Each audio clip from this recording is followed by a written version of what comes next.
I'm here.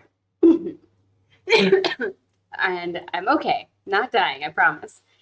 Welcome, everybody, to today's stream. It's going to be a little bit different than some of our other usual Sunday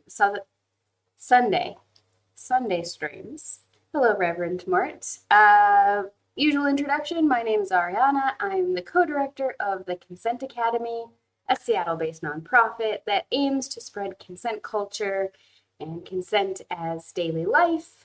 And my interview guest is feeling sick today. Hi, Aradin. And so I did not want to cancel the stream. I thought, you know, it would be fun. Let's go back to a class that we don't currently use anymore from our old version of our consent and leadership. So we have this sort of flagship series. It's like the main thing that we do called Consent and Leadership. And we have this class that used to be the first class called Building a Framework. It was kind of a taster for the whole series. So it has information in it. It has like facts and stuff, but it was kind of always a sort of a preview and a taster of the rest of the class series to give people a kind of view of what was to come. And we decided to scrap it because we didn't really need it. We figured it would be a little bit better to just dive right in and shorten the number of classes, because it used to be like a 15 course class series and each class was like 3.5 hours long on a Saturday, and we were like, this is too much for people. People are burned out on Zoom, so we've shortened it down, refined it a little bit, but this class was still pretty good. And I checked with my co-director Ash, and she also feels it's good, so we're going to go through this class a little bit today, but mostly focusing on some scenarios, and I just want to get all y'all's opinions about the things that are happening. They're not every scenario is showing like a problem with consent necessarily, or a good thing with consent. They're all just kind of showing these different scenarios that can come up either in organizing or leadership or workplace or anything kind of contexts. And they're just kind of fun to think about. And I really want to get y'all's opinions on things.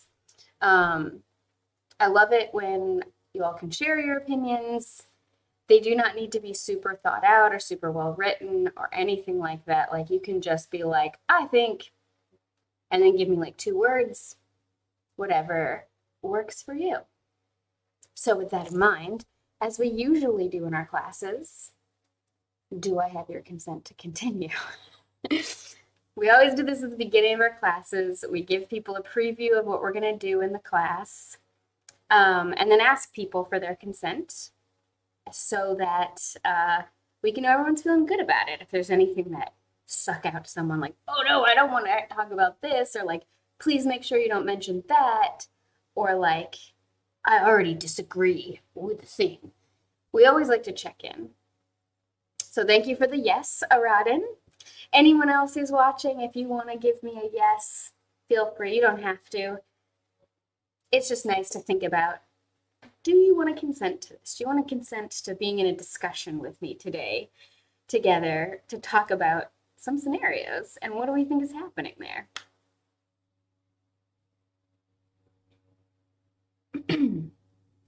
And if at any point in time you do want to revoke your consent, you can always do so by just peacing out. I will never be offended. Yes, thank you, Reverend Mort. I appreciate the thumbs up. Yeah. So I want to ask you a question. Let's just start with this question. What is it y'all want to learn about consent? Not just today, but in general. I've really been wanting to do a check-in with the audience and figure out, what is it people really want to learn? And I'm going to write down what y'all say so I remember it. What do y'all want to learn about consent?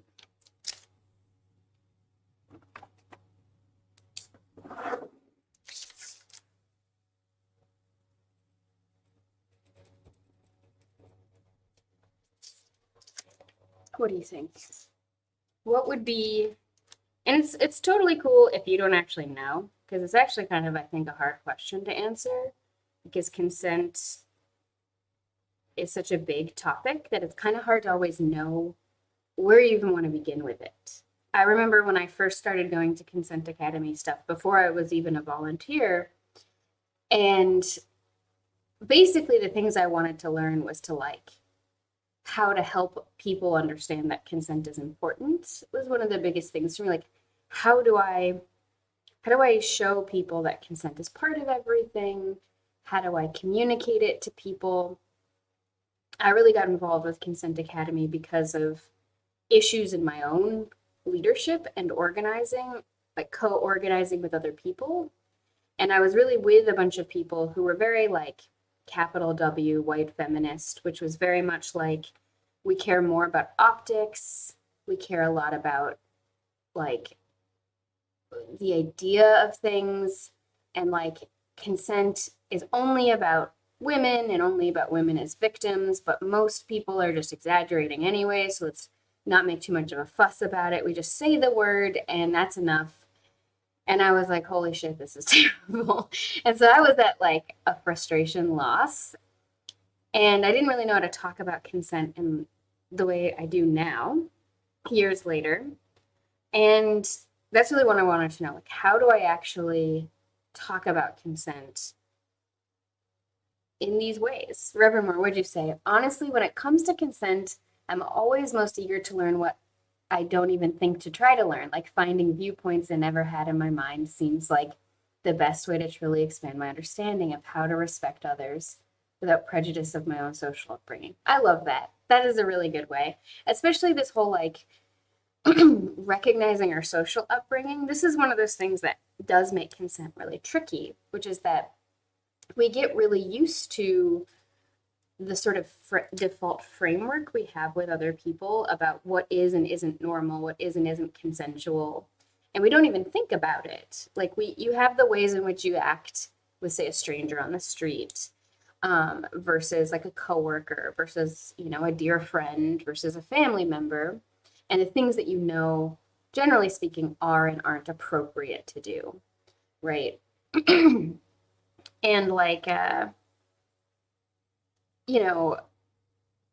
sometimes things can come up that break those sort of default assumptions and frameworks we have.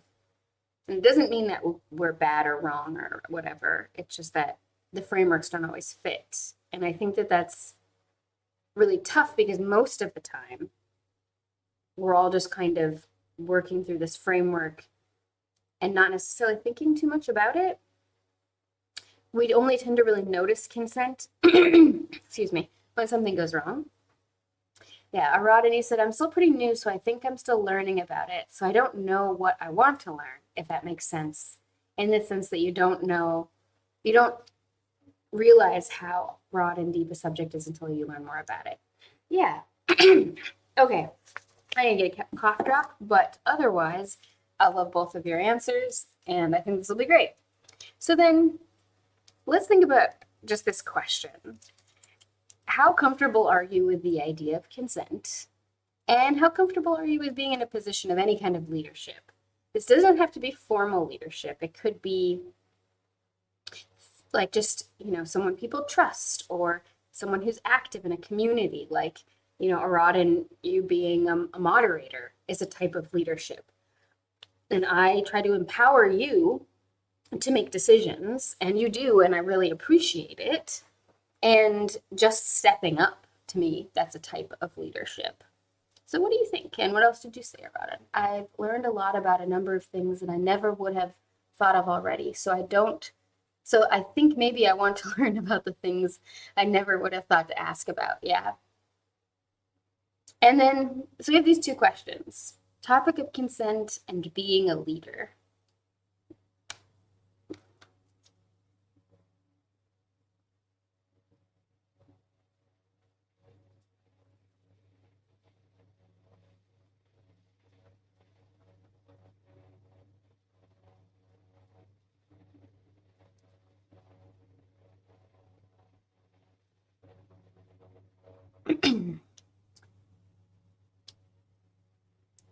I think my throat is so messed up and like goopy because I just did like a home COVID test, and like I really try to get the stick all the way back in my throat. deep throat the swab, and I just stick it as far back into my nose on each side. And that always makes my sinuses kind of say, "Invader, we need to be productive to get it out." And yeah. Anyway, Reverend Moore, you said, I'd say I'm very unfairly on consent and more somewhat a little on the leader bit. Yeah, I think that's pretty natural. I think the idea of leadership is kind of scary, right? It's like, to me, before I ever was in any kind of position of formal leadership, I didn't ever recognize the ways I had a lot of informal leadership power. You're right, Reverend Moore. And it's, yeah. I was joking a couple weeks ago when I was doing I was teaching at an event and we were all doing COVID tests together several days in. That part of me is like, I want to show how much of a tough guy I am. That I can like stick it all the way in and I don't cough or gag and I can jam it in my nose and, I'm tough. And yeah, people thought it was funny because they were like, oh yeah, you're you're a tough guy. Anyway, yeah, being a leader, I never wanted to think about the idea of having any kind of responsibility or leadership power. I didn't feel that I had power for so long. And it wasn't until I really started to later in life be made aware of how much power I could have over people without even knowing it, simply because of the impression that they had of me. That I really started to think about it. Aradin, you said, I'm learning to be comfortable with consent, if that makes sense. Yeah, it does. As I'm learning in the past, I wasn't good with it. With leadership, I'm more comfortable with informal leadership than formal leadership. Yeah, and to your first point, Aradin, that's really normal. I would say that consent is something that actually has to be practiced. It's not something that you just learn about it and then you're good. There are things I do every day where I'm like, oh, heck, I need to work on that. Like, there's this thing that I did that I should have asked about first, or like, I should have communicated more here, or like, not even should have, but like, more like in the future, I need to, because I don't like to should have myself in general. I feel like it isn't good for me. Um, so I often, though, will encounter things where I'm like, okay, in the future, I need to be better about this, because I'll recognize that internal sense if something doesn't feel quite right, something feels a little off with how I feel about the connection and interaction, and then I'll reflect and be like, right, yeah, I should have been, doing this or that, and instead of doing a should have and making myself feel just bad, I think about, okay, I'm aware of this now, and in the future, I will try to. And you added, I have a lot of self-worth, self-doubt issues, so that complicates my relationship with leadership. Yeah, I also think that's very real and very common. It took me a really long time to sort of be comfortable with things like, I could always take a stand on something. I could get my soapbox out and like shout, proverbially speaking, about issues. But then once I became sort of responsible for representing other people, and this was really my first job after college, because I was like a grassroots cultural ambassador in rural Japan. And so everything I did reflected on all foreign people. And like my job was literally 24/7. I had to start thinking about appropriateness and like timing and be more tactful about things. And I had a lot more doubts about like, am I actually the right person? Am I just screwing this up? It's difficult. And you said, yeah, that is one of the things my mental health counselor says, don't should yourself. Exactly, exactly. So then, since this class series is about leadership, we're going to talk about it a little bit. But it basically, consent is present in every interaction you have, and any kind of leadership is a specific context that has some complexities. So some things that make being in a leadership position more complex are like just some of these things here, right? Like cultural pressure and money, interacting with volunteers and employees, or like organizational politics, as I was just mentioning, being answerable to others. It can make respecting your own consent and also being good about other people's consent harder, especially when there are times where you might have to sacrifice respecting one person's boundaries for, say, the good of the group. It's not a fun decision to have to make. So let's look at, there's two questions that you can think about on your own later. What makes somebody a leader? Are there different ways to be a leader?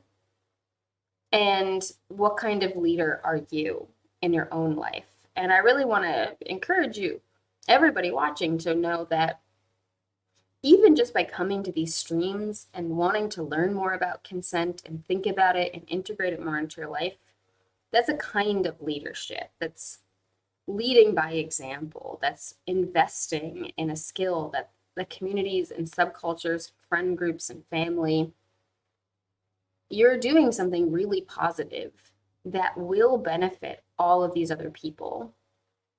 And that is its own form of leadership. So even if you're like, okay, I don't have any formal institutional power, I'm not really like a thought leader or like a cultural leader or an organizer in anything, there's so many different ways to be a leader. And thank you, Aradin. I'm glad I'm a good representative for the Consent Academy. It's, yeah, something I really love doing. So think about, what kind of leader are you? And how would you want to lead if you don't already have some formal position of leadership? I don't know, think about what would you maybe want to do? So let's look at some scenarios, because that's what I really want to do today, is like talk through some scenarios and just think about what's happening in them and what are your opinions about them. So here we have this first one. Chris is volunteering to do cleanup and door shifts at a large festival in exchange for free tickets. Pretty common arrangement, right? Lots of events and festivals will give you free or super discounted tickets if you sign up for some volunteer shifts. It's a pretty good way to also make things a bit more class and financially accessible, though it's not quite the same, but this is very common. The volunteers and organizers are all wearing red t-shirts so they can be identified. There's some schedule changes during one of the festival days, and one of the organizers gives Chris a clipboard and asks them to double check the names on a list before a competition. Then one of the competition judges asks Chris to make an announcement that a competition is starting soon. For the rest of the festival, attendees keep asking Chris questions and assuming that Chris is running the event. So what's happening here? Chris is not running the event. Just a random person, you know, who probably has nothing to do with the organization, just wanted to come to this festival and agreed to volunteer and help with different things in exchange for free tickets. But what's going on? Why is it people are thinking that Chris is running the event?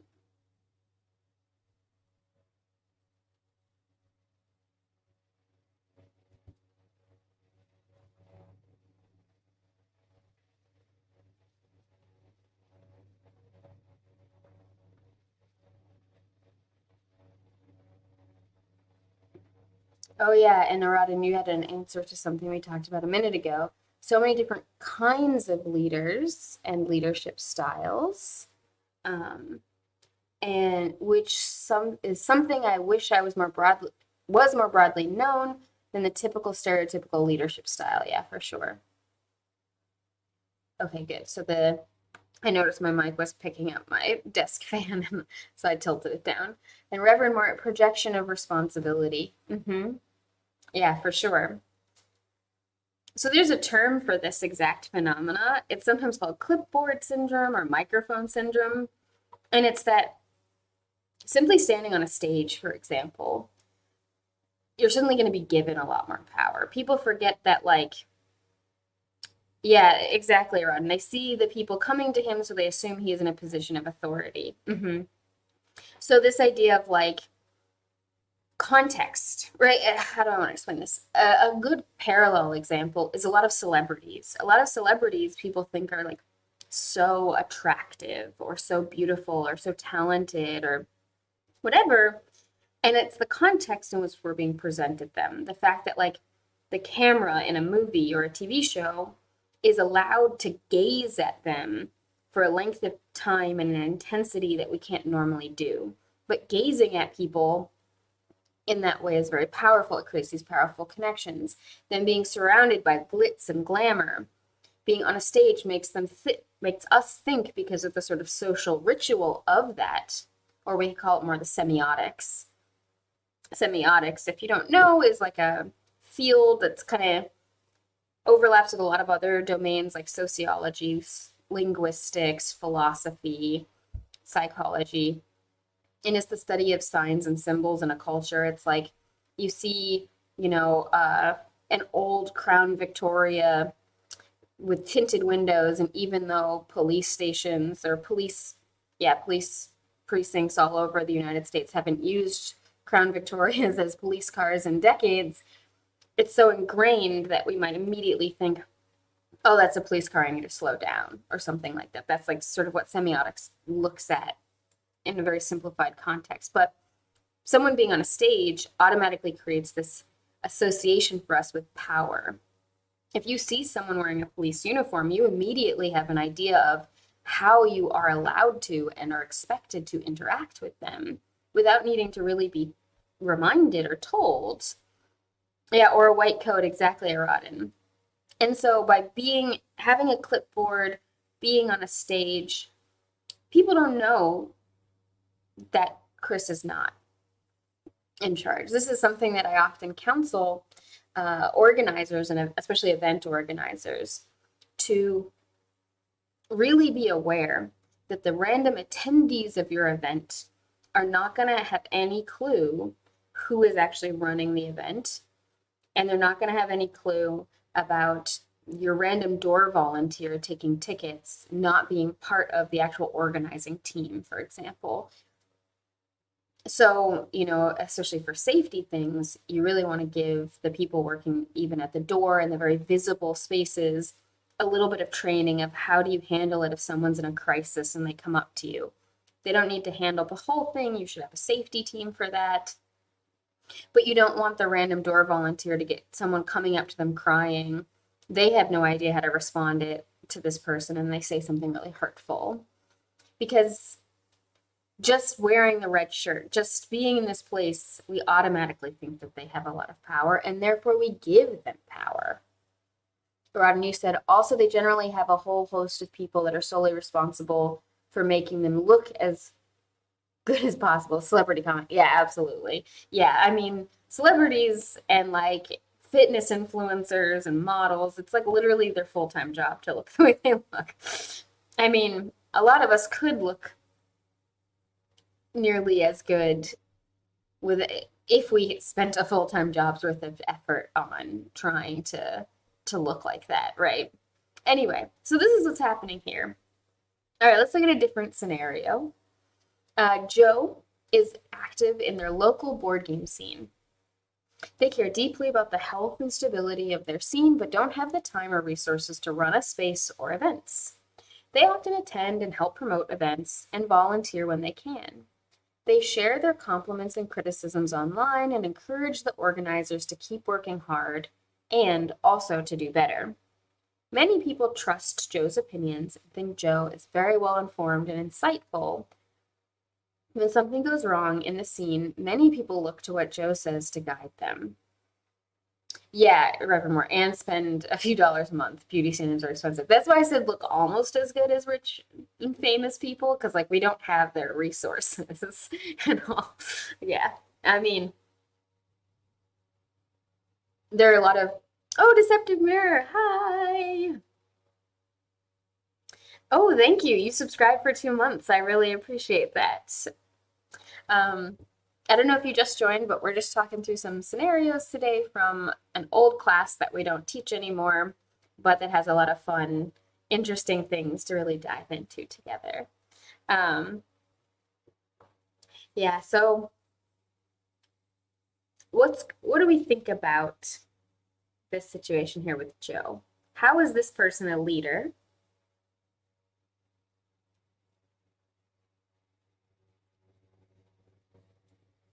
Yeah, I'm doing like a mini workshop because my original guest is sick, and that's okay. It happens all the time. The number of times we have to reschedule things behind the scenes is very high.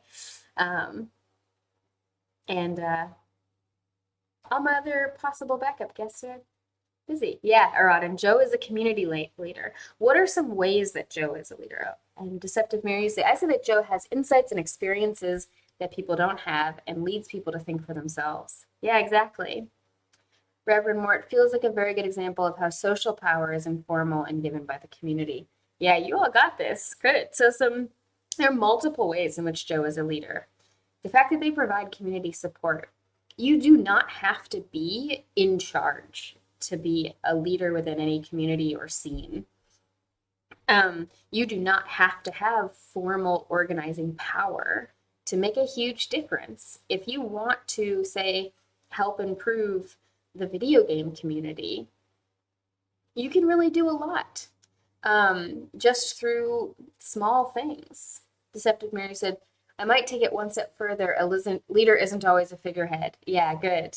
Aradin, yeah, he has experience and connections within the community. So providing community support, as was already mentioned, knowledge, also the confidence to actually take a stand and put himself out there, dedication, and one of the really important ones here, healthy boundaries. One of the things that I always try to counsel anybody in any form of leadership, but especially if it's like a subcultural, unpaid, like you do it because it's a passion sort of leadership, you need to have boundaries from the very start, and you need to continue to maintain them because people who are any kind of leader who deeply cares about the well-being and longevity of their community tends to get burnt out and chewed up and spit out by the communities that they try to serve. And having boundaries is important. Joe here is not necessarily trying to say backseat drive the leadership. You know, as someone who's been in formal positions of leadership, but and then also been interacting with people like Joe, there are ways in which I deeply appreciate them. And there are ways where it can be frustrating, where they might have a long list of criticisms and no desire to help change anything. And so that can be its own sort of thing that people in formal positions of leadership have to contend with, but that's like part of the territory, which is why all levels of leadership need to have good boundaries. And we all need to. And Aradin, you said, deceptive mirror, often the real leaders aren't the figureheads. Leadership can be very draining. He seems to be trying to support rather than backseat. Right. And this is also something I think that's also good to think about. In the communities you're a part of where you're not formally in leadership, thinking about how can you help be in this sort of other type of leadership position, but without necessarily making people in formal leadership really sad or like stressed out. And there's no one answer to that because everybody's different, right? I really like when, say, the people who are in my stream audience like to talk to me on Discord and send me direct messages and want to chat with me and like tell me about things. Like that to me is really lovely and it helps keep me motivated because I know we're having a real connection. And I know that if like my stream audience were like 1,000 people instead of, a dozen plus or minus, that it would be a different story. And I would need to then start to set different kinds of boundaries with people that I have the luxury of not needing to do right now. On occasion, I'll set boundaries with people. People will say, get a crush on me and want to send me a message, which I always think is sweet and I appreciate it for what it is. And I need to be like, and it has to stop here. And that's something that also is an example of me also caring about the long-term sustainability of this kind of project. If I don't set those boundaries early, I know that over time it would have a negative impact on me. and make me stressed. And I would start to worry about people's mental health and worry that I had caused it to happen or something. Those are the kind of thoughts I would have. I would start to feel really guilty. And I need to just be like, no, it's okay. And Deceptive Mirror, you said a healthy community should never have just one leader either. Totally agree. That's how you get dictatorships, right? You never want to have it be there's the bus test, it's called. And we talk about it a lot in consulting, is like if X person got hit by a bus, would the entire community or organization or company fall apart? And if that's true, something's wrong, usually. Um, Reverend Moore, I imagine size increases like that would make that parasocial relationship very uncomfortably real. Yeah, and rotten. Very true, Reverend Moore. Deceptive Mirror, LOL. A friend of mine who is a computer engineer said the same thing recently about the bus. Yeah, it's like a pretty common question you ask. And people also call it fungibility, but now no one wants to talk about fungibility because of NFTs. But it's very tech, very tech. And, you know, Consent Academy was birthed in Seattle, which is tech, tech culture. Reverend Mort, it's fine. Just make sure you make your CEO immortal and immune to buses. I like it. Deceptive Mirror, fuck NFTs, 100% agree. I don't know if I told you all, but my mom is visiting. I'm super delighted. She's going to be here for like a whole month. Haven't seen her since 2019 because of the pandemic. And we went to a museum today where you can see a lot of Klimt's artwork, including the really famous painting, The Kiss. And they have a Kiss NFT. And they were like advertising it. And I was like, whoa. The whole time I was just like, Aradin, yeah, people not realizing that people playing TTRPGs are actors playing a character. Yeah, that's also something I worried about a lot, especially with the Eat, Pray, Kill, because I was playing this character that I hated. Like, I enjoyed playing her, but like, I did not like her. It was fun to act as this. And then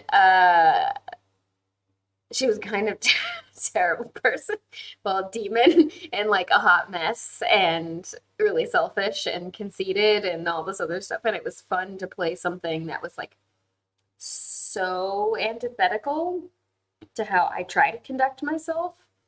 But I also sometimes worried that people would actually be frustrated with me as a person because of the character. And Kiss the rock group is amazing and is 1,000 times better than a Kiss NFT. But it's The Kiss, if you're curious, by Klimt. Let me spell this right. Very famous. Oh yeah, hello Consent Academy. Oh wait, no, that's me. I thought Sar joined for a second. I was like, Sar's here. And then I realized that was me. It's been really hot and sweaty this week. Anyway. Yeah. Okay, and Reverend Mort, you said, I mean, art and capitalism has always had a very, very unpleasant relationship, but NFTs somehow took that and made it worse. Absolutely. And Deceptive Mirror, your character in Eat, Pray, Kill was an experience.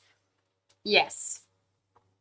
I would like to never interact with her again except in memory. She was, it was fun. It was fun to do something so different. This is one of the things I think is just like in role-playing games, I think a lot of people more or less play themselves and play like variations on a theme, which is totally fine. Like, I do not knock that. But for me, I really want each character to feel really distinct so that they feel like friends. And then I feel like I can remember them and I have like a strong association and experience with them. So I really, as well as one possibly can, try to play characters who are not me and to feel really different than each other. But it's difficult because there are some things that are always going to be kind of similar, like making inappropriate sex jokes. Like, that's just a constant, because I don't really do that in daily life. I try to be a lot more like, I don't know, adult, I guess. But then when I'm playing characters, I can just make all the silly, like middle school age jokes that in real life do come into my head. Yes, I'm so glad, Deceptive Merit, that you howled at that. Um, and I'm glad you loved the makeup too. Aradmi said, yeah, it came up in one of the shows I watched. Two characters kissed during a tender moment, and people conflated it with the actor, so not good. Yeah, and I mean, I think this sort of like blurring of the line between someone's character and who someone actually is, and then responding to that person as though they are their character is also a consent issue. And if I were a professional actress, I would hesitate to take roles where people might think I was like irredeemably shitty. Because I think that even if I had a ton of fun playing it and gave a lot of life to the character and felt really satisfied with it, I would be afraid that for the rest of my life, people would think that about me. Like I think about the actor who played Joffrey in Game of Thrones, a lot of Game of Thrones characters, and like, yeah, things like that. I think it's a real worry. And Reverend Mort, yeah, there are definitely TTRPG characters I've played that I loved playing and would never wish to play them again because heavy. The secret to making everyone think your TTRPG PCs are all different, give them really bad accents. I don't do accents. I try, but I'm like, there's no way I can do it without sounding like I'm making fun of people from that country. Um, so I just gave up. I tried really hard to learn how to do accents, and then I was like, nah. If I took like some professional level lessons, maybe. Um, I love this a lot, and I've started trying to branch out with different versions of myself. Hey, Jerry! And yes, I do play TTRPGs. I don't actually currently have one running, which I'm sad about. My D&D group, we were going good once a week since like the start of the pandemic. That's a good point, Reverend Mort. Just do different American accents.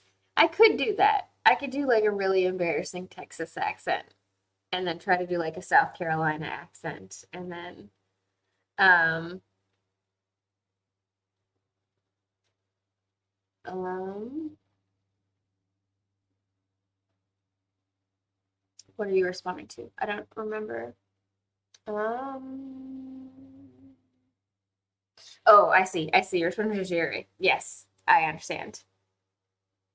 Yeah, you've been told you have an accent, Rodden. I think it's everybody has an accent. And I have a slightly southern accent in all the languages I speak other than English because I got best at Japanese living in southern Japan. I learned French living in southern France, and now I live in Austria, which is considered like southern in the Germanic world, so I've been told. And so I have a bit of a southern accent. Deceptive Mirror, the good thing about fostering a healthy community with a varied and diverse leadership is a lessening of consent issues. Yes, because the members of that community are properly educated. And really, the whole sort of diversity of thought and approach really is true. Other people usually, especially people who are really different than you, can see your bullshit way better than the people who are similar to you or who you're close with. It's really important in leadership. Yeah. All right, so let's look at another scenario. How is this person a leader? Kai is part of a large dance scene and runs a small monthly dance event. They're not as popular or respected as the other dance organizers in their scene. They don't feel they have much power or influence, but they hold themselves to a high standard. They wrote a robust code of conduct, even though other organizers believe it is unnecessary. They make sure to hire a diverse group of teachers, DJs, MCs, etc., not just those that are popular or fit the image of a community biases. They make announcements at every dance about safety, being welcoming, not assuming someone's danced role based on their gender presentation, etc. They try hard to be welcoming and accommodating to beginners, and to also be more affordable than other dances. This has slowly shifted community expectations on the part of the dancers. Kai continues to work even though some other organizers have been rude, dismissive, or expressed hostility to their efforts. What do we think about this?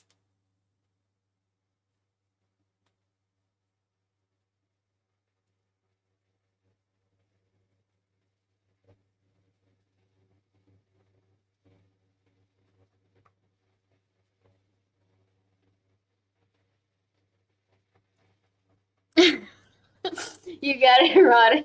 Yeah, this is me and several other people, not just me, at my old organization. So, for context, if you don't know, I used to be a swing dance organizer in Seattle. Seattle, most of the swing dance organizers are people who are like pretty well respected teachers, the kind of people who like win competitions and travel internationally all the time. And the nonprofit I was a part of was really cool because it was the only organization in the area that gave non-competitive famous dancers an on-ramp into leadership. Because the other problem is if dance organizing is your job, you're going to be a lot more conservative and take a lot fewer stands and try to push community change less because you don't want to risk losing your income, which is totally fair. Like, I don't hold this against people. And we did try to do things like this. We were not always good at all of these things. And as the makeup of the board changed, there were sometimes things were a lot more difficult than others, which is normal. Boards, if you've never been on a nonprofit board, just imagine trying to like run an organization with one of every like high school stereotype from the 80s, like the Breakfast Club, but not cool. And that's what being on a board is like a lot of the time. Yeah, Kai is leading by example. Um, and Deceptive Mary said, I think having people who go out of their way to not see your point is sadly common. Yeah. Reverend Mort, leader in terms of slowly shifting community standards, thought leader, I believe is the term. Good. Yeah. Arad and Kai is just doing what they believe is right and providing example is a form of leadership. Reverend Mort, the smaller the kettle, the bigger the storm. Is this an idiom that you've translated? Because I don't totally follow it, but it sounds like an idiom to me. But yeah, you all have it really well. Trying to just actually make changes, sticking to their values. This is another big thing. A lot of people in leadership love to talk about, like, oh, I care about diversity, equity, and inclusion. I care about whatever, whatever. Reference to the idiom a storm and a tea kettle. I don't know this idiom, but I'm definitely gonna have to look it up. I love idioms. In yeah, every language I learn them in, I'm just like, oh, this is so cool. Because idioms to me are really, they capture a moment, like a cultural touchstone in time, and show you like what were the things that people were connecting with at a time period. And then I love how over history, people often tempest in a teapot. I've also never heard that, so I need to look this up. Um, yeah. Anyway, it's a good idiom. I think I get the idea. Uh, so yeah, the other thing here, and this is a really important thing in life in general, and in any kind of efforts you're going to put in, especially if you're doing any kind of grassroots activism, is this last part here is about remembering that it's not about you. There are times where it's about you, and it's okay to recognize when something actually is about you. But it's really important to always take a step back and think about, is this thing about me? And am I reacting as though it's about me? And like, do I need to be because it is about me and I'm acting like it's not, or vice versa? And really just sort of taking time to be careful about it. If you want to create change in the world, there's lots of different ways to do it. There's not one right way. There's not like, you don't have to be perfect. You really don't want to get into any of those kinds of thought traps.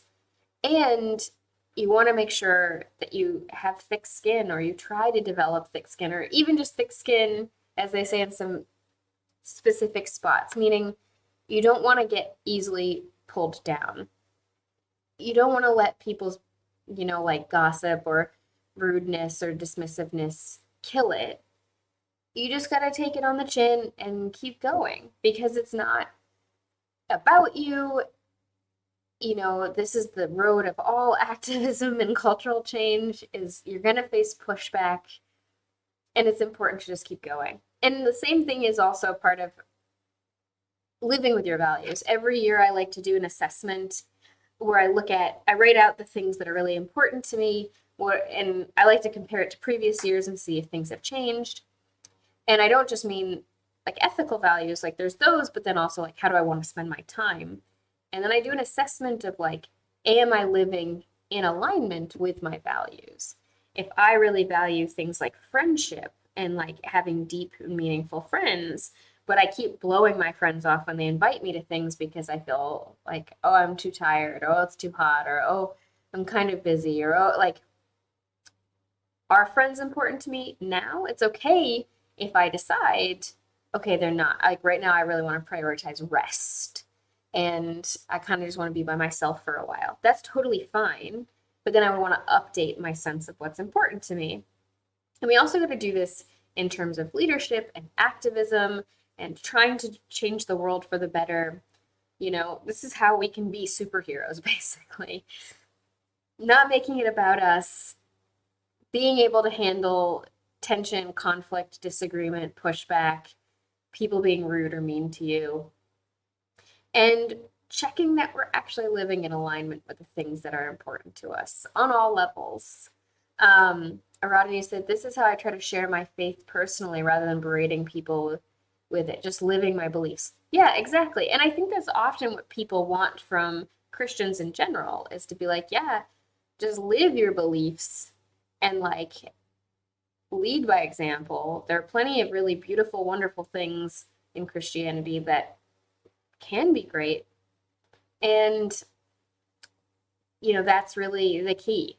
That's really the key is to just live it yourself, feel it deep within you, be, you know, really rock steady inside yourself, whether it's from religious perspectives or anything else. And that's really good.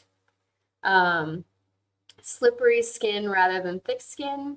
So things just roll off you rather than becoming callous. Yeah, I think that's also a nice way to look at it. To me, I think of it, thick skin as like it doesn't get cut easily. So I'm not easily wounded by others. And anyway, I think you all get the point. You don't have to use the word thick skin if you don't like it. So then thinking about what makes somebody a leader, we have this sort of list of things. Perception. Do people perceive you as a leader as part of it? Power is something we are given. We can take power, especially if we already have it. But generally speaking, the good kind of power, the kind of power we want to interact with, is stuff that people give to us. Having the support of your community and supporting your community. Having knowledge, having confidence, having dedication, and then, of course, having power of some kind. But it doesn't have to be formal. It can just be the power we have with each other, the community we build here, the like changes we're trying to make as a group. So then we can always say, with great power comes great responsibility. Um, yeah, but that doesn't help them politically. Sigh, it's something that annoys me greatly. Um, yeah, Yeah, I definitely agree. Um, so one quick point, like a real nugget, is about ways to use power. There's three sort of ways we can think about it: power over, power with, and empowerment. And this is also a way to think about it is like, how many no's does a person get? If I have a lot of power over you, you don't actually really get to say no to me that many times before I'm just going to steamroll you. But if I have power with you, we probably have a pretty equal number of no's, and we can say no to each other or yes to each other or maybe. And then empowerment is where if I realize I have a lot of power, especially over you, I have more power. If I give you more opportunities to make decisions and to say no, that's an example. So this is just one way to sort of think about it. Power over tends to lead to very non-consensual situations, intimidation, manipulation, abuse, whereas power with tends to be consensual. It tends to promote everybody's capacity, and you have to have enough capacity, enough information, and mutually satisfying agreements for it to be power with. And it's something collaborative. And one of the most important things, again, with the whole making it not about you, is also realizing you're not alone in any of these efforts to change the world. None of us are. We can feel very lonely and feel very alone, and sometimes activism or leadership or just trying to make the world a better place or even just trying to have friends and be part of a community can be a lonely thing. And if you're feeling that way, it's a very safe bet that there are other people feeling that way too. And so one of the antidotes is collaboration, coalitions, working with people rather than trying to break into something. Try to build with people. It can be hard to start, especially on the friends front. Uh, yes, Aradin, for power over, sadly, just look at the world around us lately. Absolutely. Absolutely. And then empowerment helps to foster internal consent, esteem, and respect. It's exercised in relationships by leaving if needs are not met. So empowering ourselves and each other is also a really powerful tool that we have. So thinking about how is responsible to use your power as a leader is an important one. So we've talked about consent basics before, but I want to talk about it just a little bit more for a moment. The baseline of our consent basics is autonomy. Everyone's inherent right to decide for themselves what's best for their own body, mind, spirit, information, and story. And as an aside, if you ever want to take our consent basics classes, they're always free. We do them twice a month, one in the evening Pacific time, one in the evening Central European time. So there's usually one that you can take, and like I said, they're always free. The Central European time ones are on Tuesdays. The Pacific time ones are on Thursdays. Like I said, it's once a month for each. I'm glad you feel, Aradin, that this stream is a good example of power with, because I do really try to make it that way. In a sense, I have a lot of, I mean, not in a sense, genuinely, I do have a lot of power as the streamer, as the person with the camera on me, as the person who can decide what we do and don't do. But I don't want to just say, here's what I'm doing, come if you like, fuck off if you don't. That's not the kind of streamer I want to be. I love streaming. If I had time, I would probably do it every day, and like stream with my phone and just like take you all around places and show you how pretty Vienna is and like talk about stuff. I don't have time for that, and also my phone doesn't work anymore because it's an iPhone and the update killed the sound card. But anyway, I really like making this a collaborative space as much as possible. It's not easy with the format, but I try. Anyway, autonomy. Our autonomy is currently under attack. Like the Supreme Court, all of our rights in life, everything we do is founded in autonomy. Your right to decide what's good for you and what isn't. And there's always the truth of sometimes our autonomy overlaps with other people and then we need to negotiate. It's, a lot of the ideas of abortion, people talking the whole red herring about when does life begin. That's not the point. The point is you can't force anybody to do things like donate blood or bone marrow or organs. The only way you can take organs from a dead body is if someone gave explicit consent about what they wanted for their body before they died. And this is because it's autonomy. We have a belief that you have the right to decide what's good for your own body even after you're dead.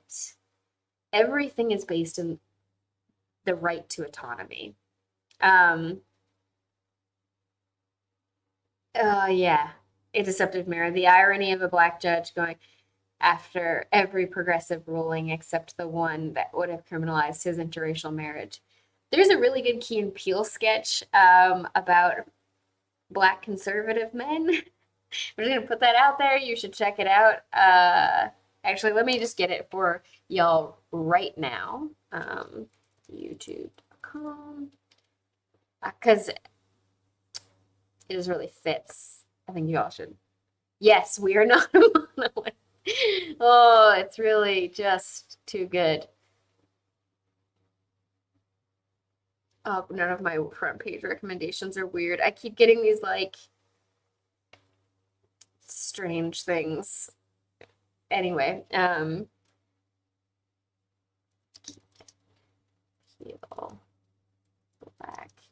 Black Republicans, that's what it was. It's so good. Yes, here we go. This is the one.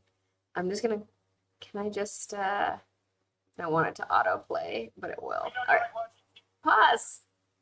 There we go. I don't want to get a copyright infringement by playing it. Here we go. You should all check it out after the stream. It's really, yeah, just makes me think of Clarence Thomas right now. Okay. Aradin, you're absolutely right. No one is truly free unless we're all free, even if we don't realize it or believe it. It's true. If we're able, I know I talked about this in previous streams, the second you're trying to say, I can take away your rights to do these things, everybody's safety and all rights is suspect. The second I get to say, if I have power over you, I know what's best for you, and I don't have to ask, and you don't have any ability to fight back against it, everybody's rights and safety are at risk. So autonomy, you know, it's important to always ask ourselves what might decrease someone's perception of another person's autonomy. And it can be things like having a lot of desire. You really want that person, or you really want this person to do something or don't do something. Ignorance, authority, power differences, indoctrination. You know, people like to talk about, oh, an adult with the mind of a child, which is not actually medically or scientifically accurate. But because we have this impression and we have an idea of children's autonomy, we will treat adults with any kind of, you know, medical condition that we think creates this sort of difference as though they have no right to autonomy. Rodney said, I don't understand a lot of the stuff that shows up on my front page. I assume it is due to money and the algorithm. Yeah, recently I've been getting like super pro-Russia propaganda, and I got some stuff related to like pro-incel stuff, and I was like, oof, what have I been watching that's making the algorithm think I want this? Okay, so autonomy is expressed through agency, authentic action, and boundaries. So agency is a type of power that you have, your ability to act from your autonomy. And its agency can be bolstered through people amplifying you, emotional support, standing up against oppression, recognition of power differentials, or anything that allows another person to act in their best interest. Even just letting somebody know that it's okay to say no to you about something, or it's okay to be unsure, is a huge way to promote their agency. Anger leads to engagement. Yeah, you're right, Reverend Mort. Ronnie Chang did this really good thing on The Daily Show the other day, like a month or so ago, about engagement and just like tweeting things like Fridays are racist, and then everyone loses their mind on it. He's like, it powers me, engagement, and it's super cute. Rodden, you said they believe something that makes them feel bad or guilty, so they have to be wrong or bad in some way. Yeah. And then agency can be suppressed through things like direct opposition, systemic oppression, harm, trauma, coercion, anything that prevents authentic action, action that's really, I agree with you, Deceptive Mirror. If any day is racist, it's Mondays. And boundaries are how we enforce our autonomy and how we explore another person's autonomy when we interact with their boundaries. Shiri, I thought anger led to hate, and that hate was the way of the dark side. Yeah, I mean, totally. If I were a Jedi, I would be a gray Jedi. Um, Gray Jedis are pretty cool. I know that Disney has said that they're going to really expand the universe and do a lot of other things. I'm very excited about this um, because there's so much good stuff. Uh, Mondays are misogynistic. Also agree.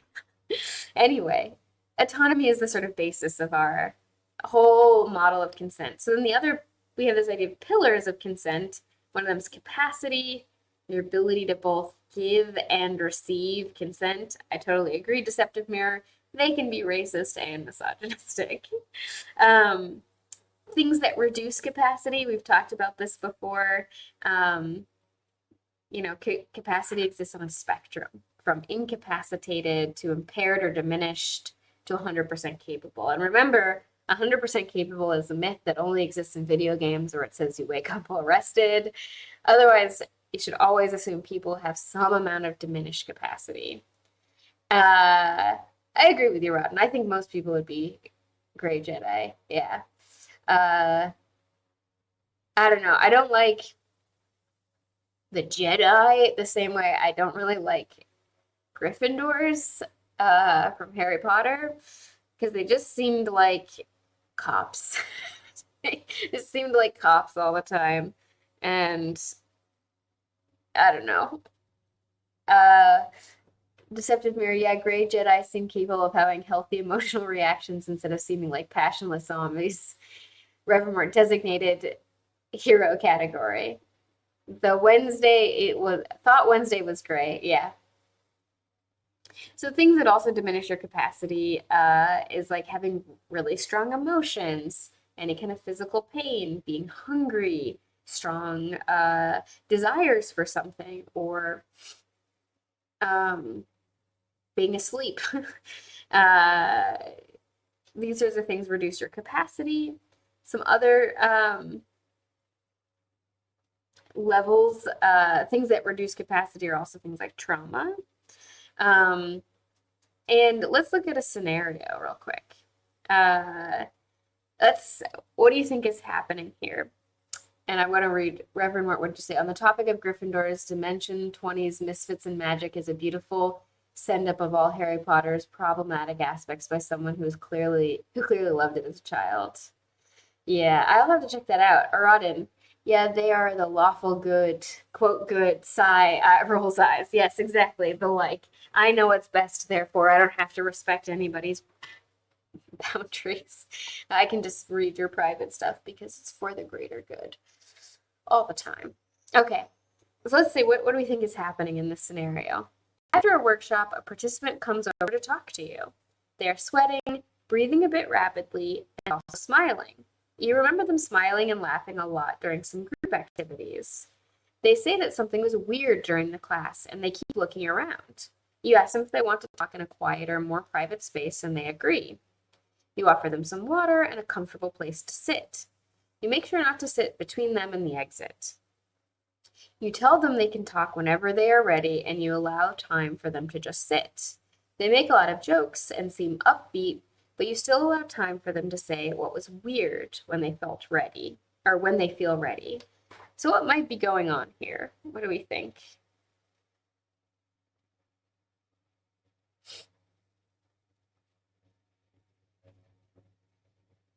What do we think is going on here? There's sort of two parts we can analyze. There's the participant who's coming to talk to us, and then there's the method of responding to this person. Um, yeah, deceptive mirror. It seems almost like they've had something happen to them. Jerry, I now have the cure stuck in my head. Yeah, me too. Around a couple of different possibilities. Yeah, like deceptive mirror, like they had their drink spiked. Yeah, Reverend Mort desire to share something. It seems like possibly despite or because of having felt unsafe or uncomfortable about something in the environment. Um, mm-hmm.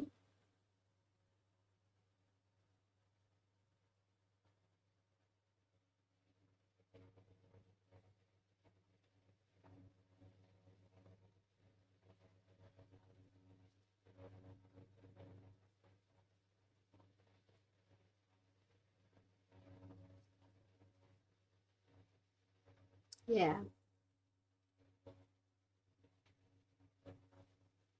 Any other thoughts? I'll give you also a little bit of time to type if you have anything you want to say. Um,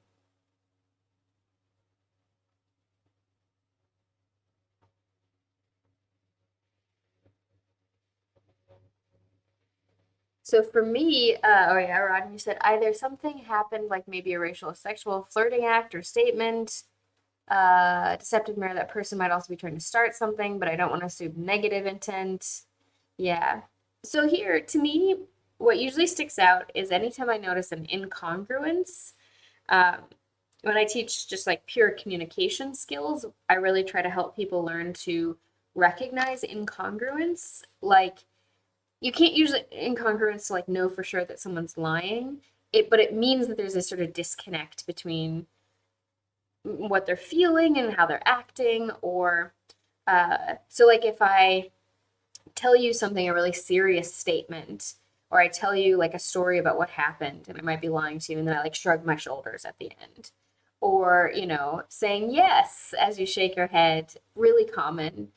Any kind of incongruence you want to look for. So them smiling and laughing, but also saying something was weird to me is like, okay, there seems to be a little bit of disconnect here. So that immediately draws my attention.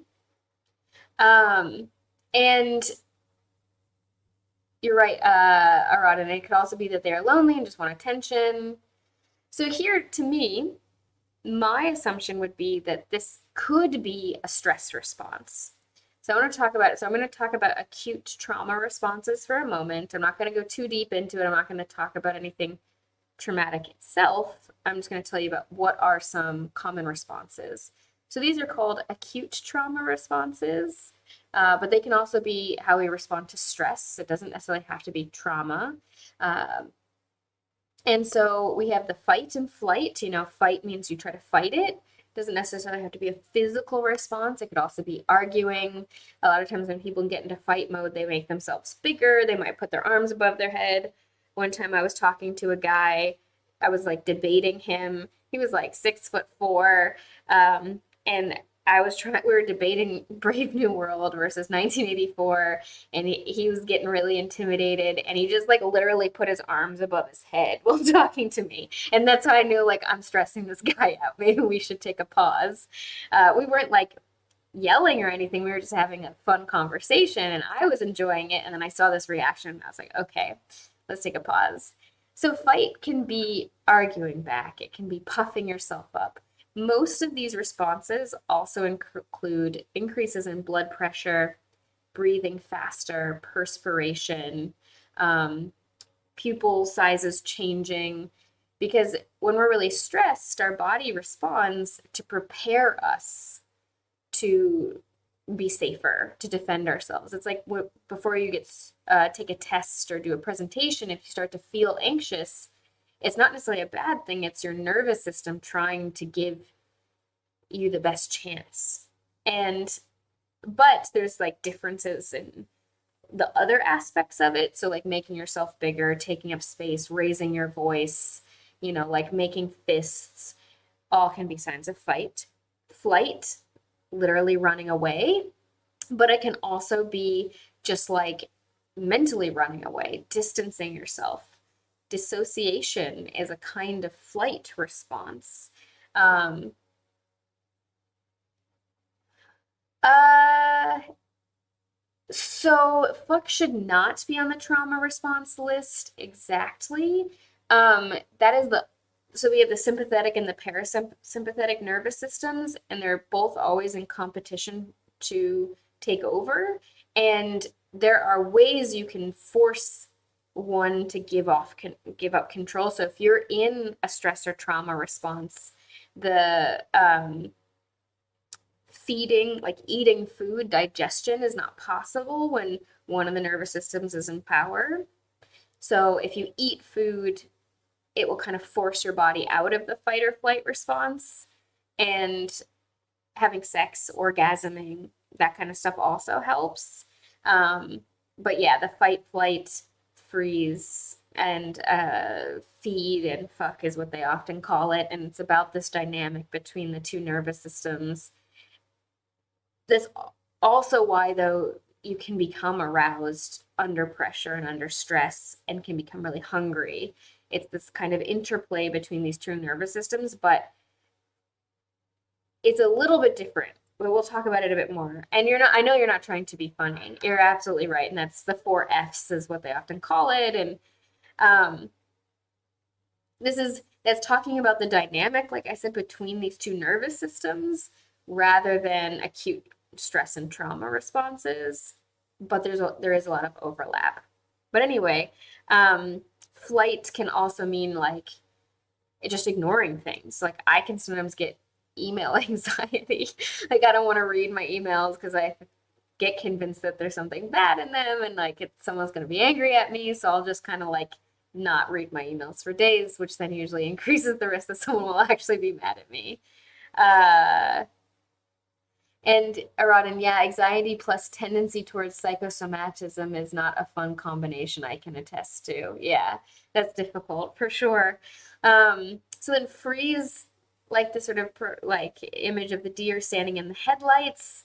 It's a basically the brain shuts down. It doesn't necessarily mean you physically freeze, though it can, but it can also be just like your mind stopping. You're not really thinking, you're not processing anything really, not consciously. You don't respond, right? Like someone comes and like says something terrible to you and it freaks you out and you just don't respond. And people often beat themselves up for being like, why didn't I say something? Why didn't I step in? Why? Because freeze. And the thing is these responses, we don't have control over them. These are completely, like in the quote unquote lizard brain responses. We do not have any control over this. These came from ancient survival responses because they all gave us different abilities to not get eaten by predators. And it's like the fainting goats. That's a freeze response. They don't actually faint, it's just their whole body locks up. And Jiri, I tend to have the opposite reaction, and I have to check every single email Discord notification as soon as it pops up. Yeah, that's also kind of brings us to the next one, which is called fawn. It's also known as fix or fake. So fawn is when you go along with what's happening. It's why a lot of us, someone will say a really bigoted joke or comment, and you might just laugh, even though you think it's really terrible, because that's a fawn response. Somebody's, really aggressively flirting with you and is making you really uncomfortable. Instead of telling them to fuck off or running away, we might just smile and laugh.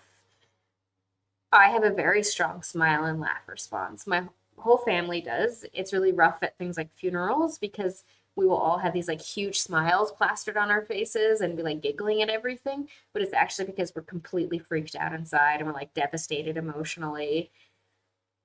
But I have a strong fawn response. And it's really hard for me to not just go along with things that are happening. If somebody's saying something I think is inappropriate, the only time I don't have it is if I see something going wrong to somebody else, and then I have a really strong fight response. Like the second I'm like trying to help somebody else or seeing some sort of injustice or something, my fight response kicks in and it is strong. Not a good thing, actually. Like, I'm not saying that this makes me cool or like a tough guy. I've gotten myself into some hairy situations in life. And it's difficult. But fawn is also can be fix, trying to fix the problem. Similarly, because you can have stress in response to hearing someone else's stress or trauma. And it's why sometimes when you ask somebody you just want to talk about a problem you're having and you don't want advice, you just want to vent because that's all you need. They might have one of these responses and start trying to fix it, give you tons of advice, tell you just do this thing. And it's also a lot of people who have really high anxiety. They can get into a situation where if the world around them isn't perfect, they can really try to control everybody around them because they want to fix everything to make sure everything's perfect all the time. People who have like a kind of social anxiety that also can seem like obsessive compulsive disorder. This isn't anything in the DSM. It's, as far as I know, it's this kind of like in between thing. People who can seem really controlling, it can be coming from a place of severe anxiety. And it's not because they actually want to like dominate or to have power over other people, it's because they're so afraid of things going wrong or something being bad that they feel the intense need to fix everything all the time and faking it. Faking it means faking like everything's okay. And this is what I would expect in the scenario is happening. Um, oh, Jerry, fixed response is what makes me a good stage manager. Yeah, I agree with Rod, and I can see that. So I would assume it was a fawn response here. Saying that something is weird while smiling and laughing a lot, to me, could be fawn. It could be that there was something in the workshop that was making them really uncomfortable, and they were so overwhelmed by what was happening, even if it's small. Like again, this is a nervous system response. This is not something we have control over. And then the also breathing rapidly and sweating a lot. There's that other aspects of the engagement of the nervous system that I wouldn't know for sure. I would just sense the incongruence, the things that don't match, and then be like, okay, I need more information because something might really have gone wrong. It's tough though. This is something that gets used against people in like the legal system or in like HR complaints or just daily life all the time. Well, you seemed happy, so you can't tell me this thing was non-consensual, but you were smiling and going along with it. This is one of the things that makes some sexual encounters really risky because someone could be saying yes and going along with things because it's a stress or a trauma response. The solution to that is not to never have sex with anybody or make people sign legal agreements or whatever. There are countries that have like apps that like both parties have to like submit yes to it. There's too much pressure in those situations. That's not how this works. The solution, especially in sexual scenarios, if you are unsure if the person is fawning, is to slow down. Take your time. Give people more no's. Give people the opportunity to say yes or no more often. Check in. And if you have doubt, don't do anything. If you're really unsure, is this a consensual sexual encounter? Does this person really want this? Don't just full steam ahead because they're not saying no or because they said yes and they seem to be having a good time. Check in, take time. This is what I teach in my sort of consensual seduction workshop is I teach a bunch of things. It's like a 3 hour long workshop. But one of the things I do is like if you have doubts, slow down, check in. It's more sexy and more sensual to really like take in your partner and be like, okay, like, do I notice an incongruence? Are they smiling, laughing, but their whole body is tense? Are they pulling away from me when I go to kiss them? You know, if I go to kiss them here, are they kind of going like this? And this is fawn response, and it's risky, right? It's one of the things that does make the trying to get consent not always easy because the person who's fawning cannot help it. You have to let their nervous system come back to a baseline before they're likely to communicate with you. And if they don't know that they can trust you, if you haven't given them enough evidence and time and proof, or even if they think they can and something just got them worked up, you know, they're just like stressing themselves out. You just slow down. It's just that's all you got to do. Slow down, check in. When in doubt, don't move forward. Just keep it at that intensity level, maybe bring it back down a little bit. Anyway, yeah, Aradin, they might not even realize that it was a potential trigger for them. Absolutely.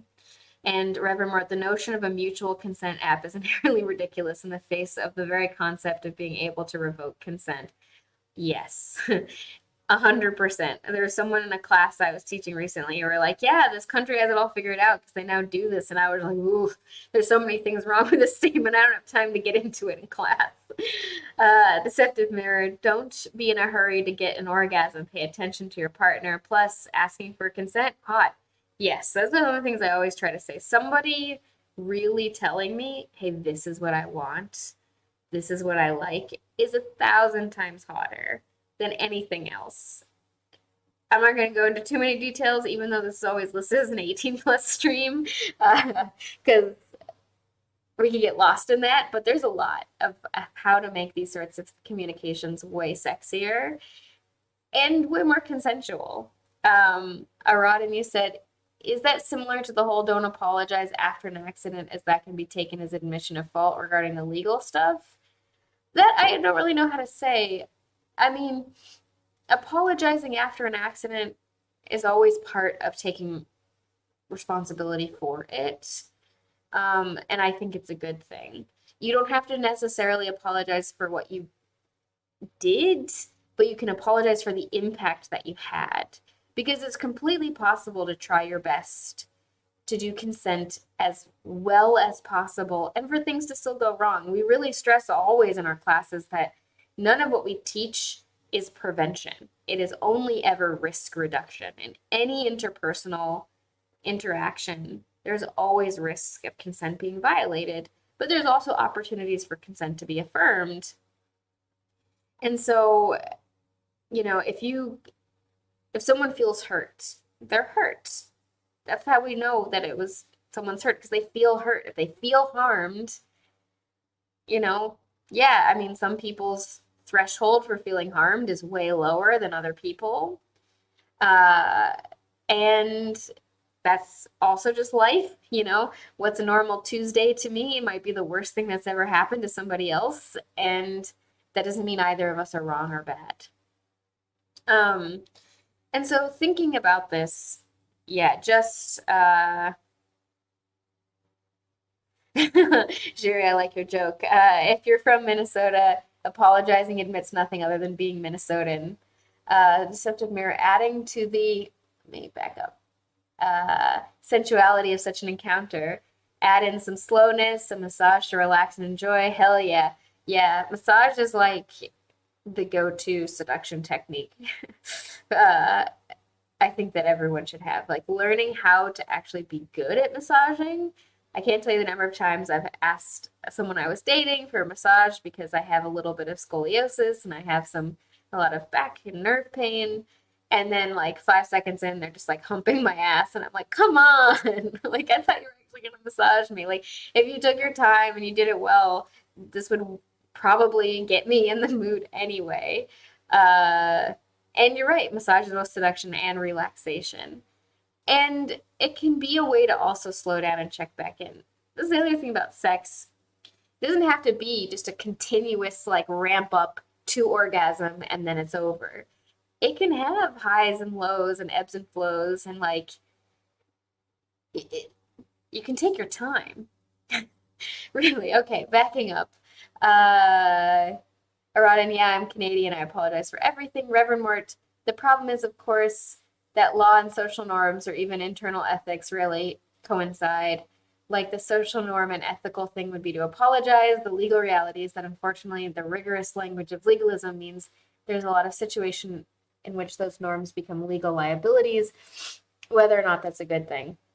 Yeah, I mean, one of the other things, just from Consent Academy's perspective, we are not lawyers. We cannot give legal advice. And Consent Academy's model of things often is incompatible with legal systems.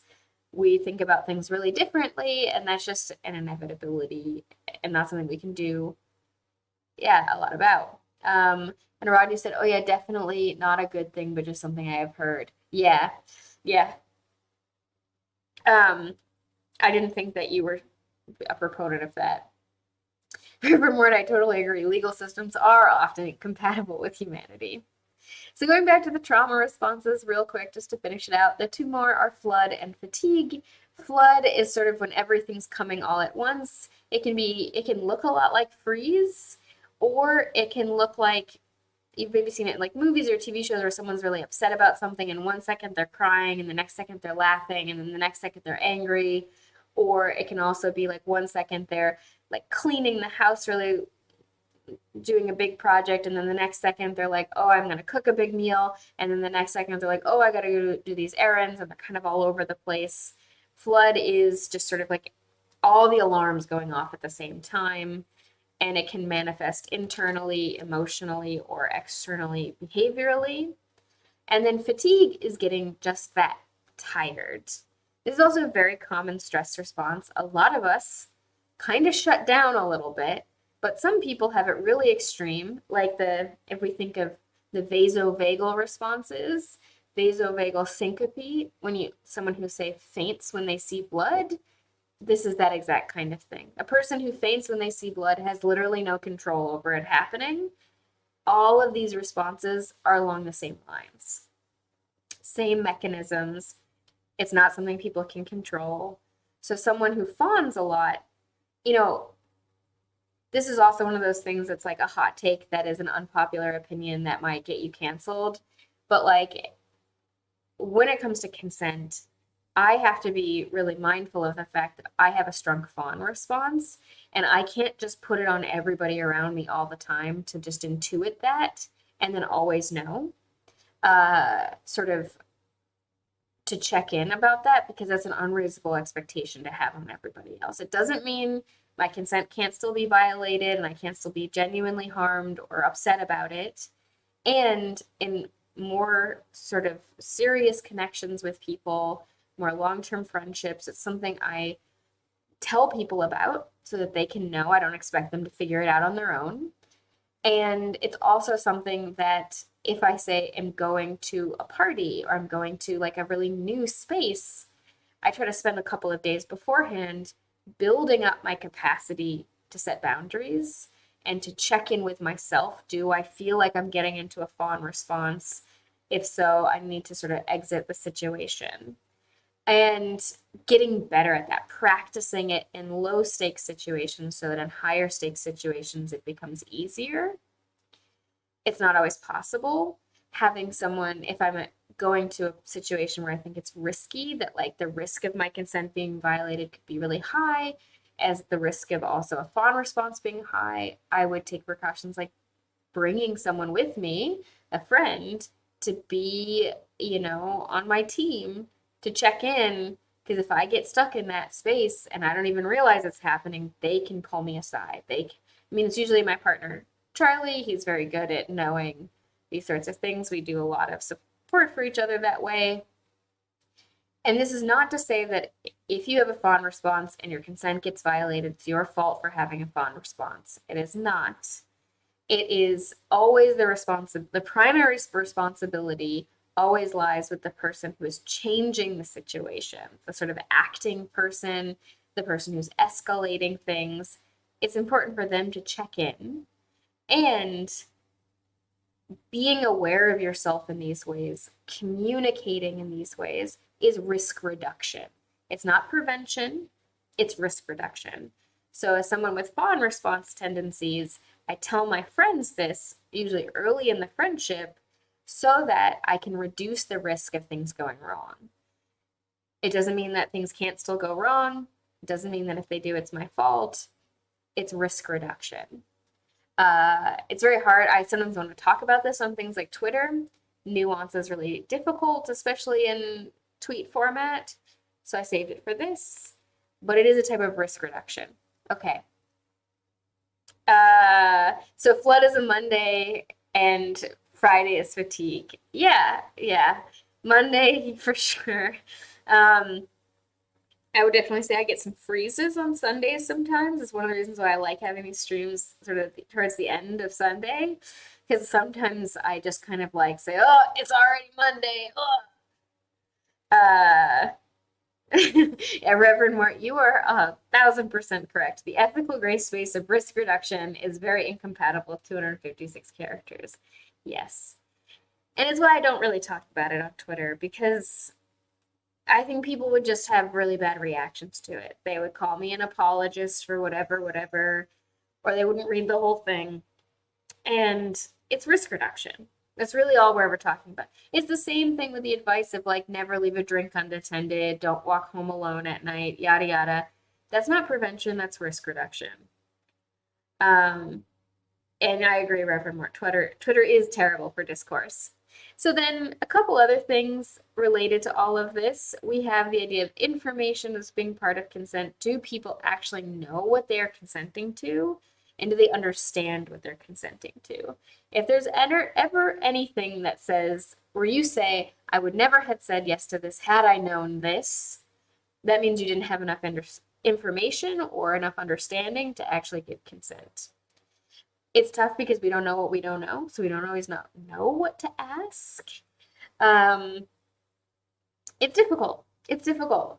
And people can lie, people can be withholding, people cannot know what they need to tell you. It's a common problem happens with, teacher-student interactions. Or I've been doing something for 20, 30 years. I don't necessarily remember what it's like to be an absolute beginner.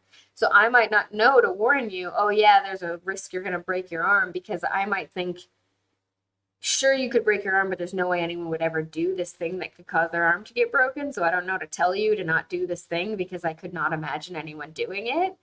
And, like if I offer someone a chair and I don't know that this person is, say, like a space alien who's never seen a chair before, I don't know how to tell them, here's how you sit in a chair. And if they just sit on their head in the chair, I think you all get the point.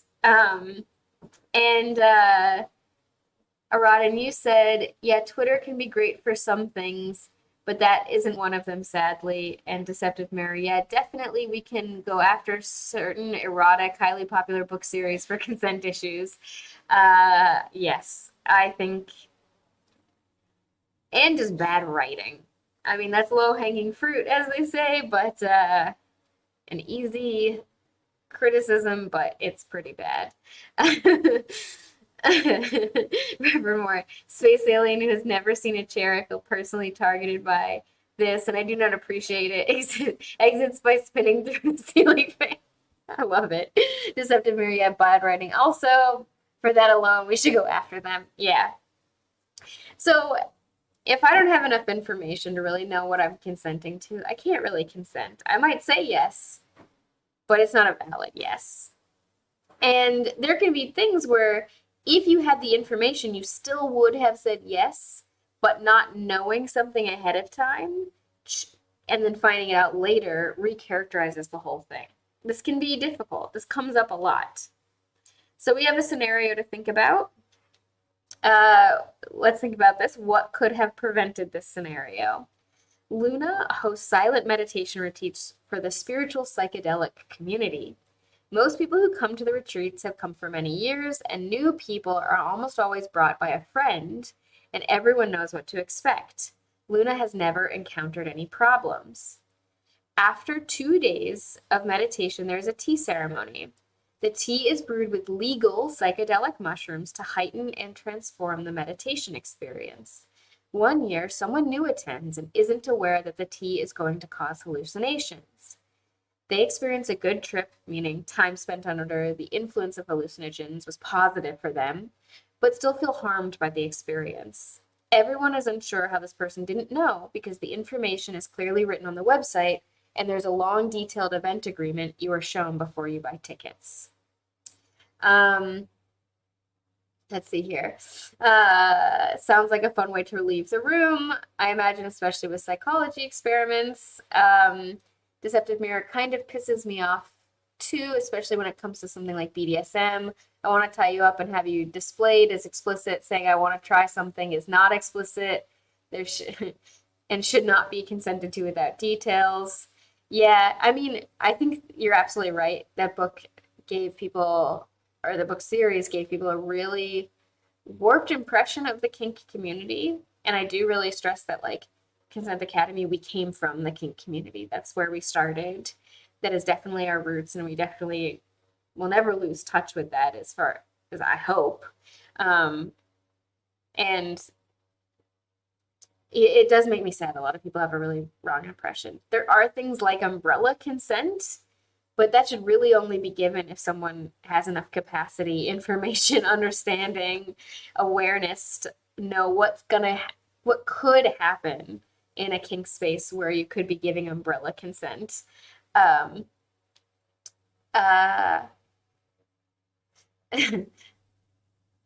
Aradnu said, yeah, it seems there is a very little good representation of BDSM in media. Yeah, I really liked.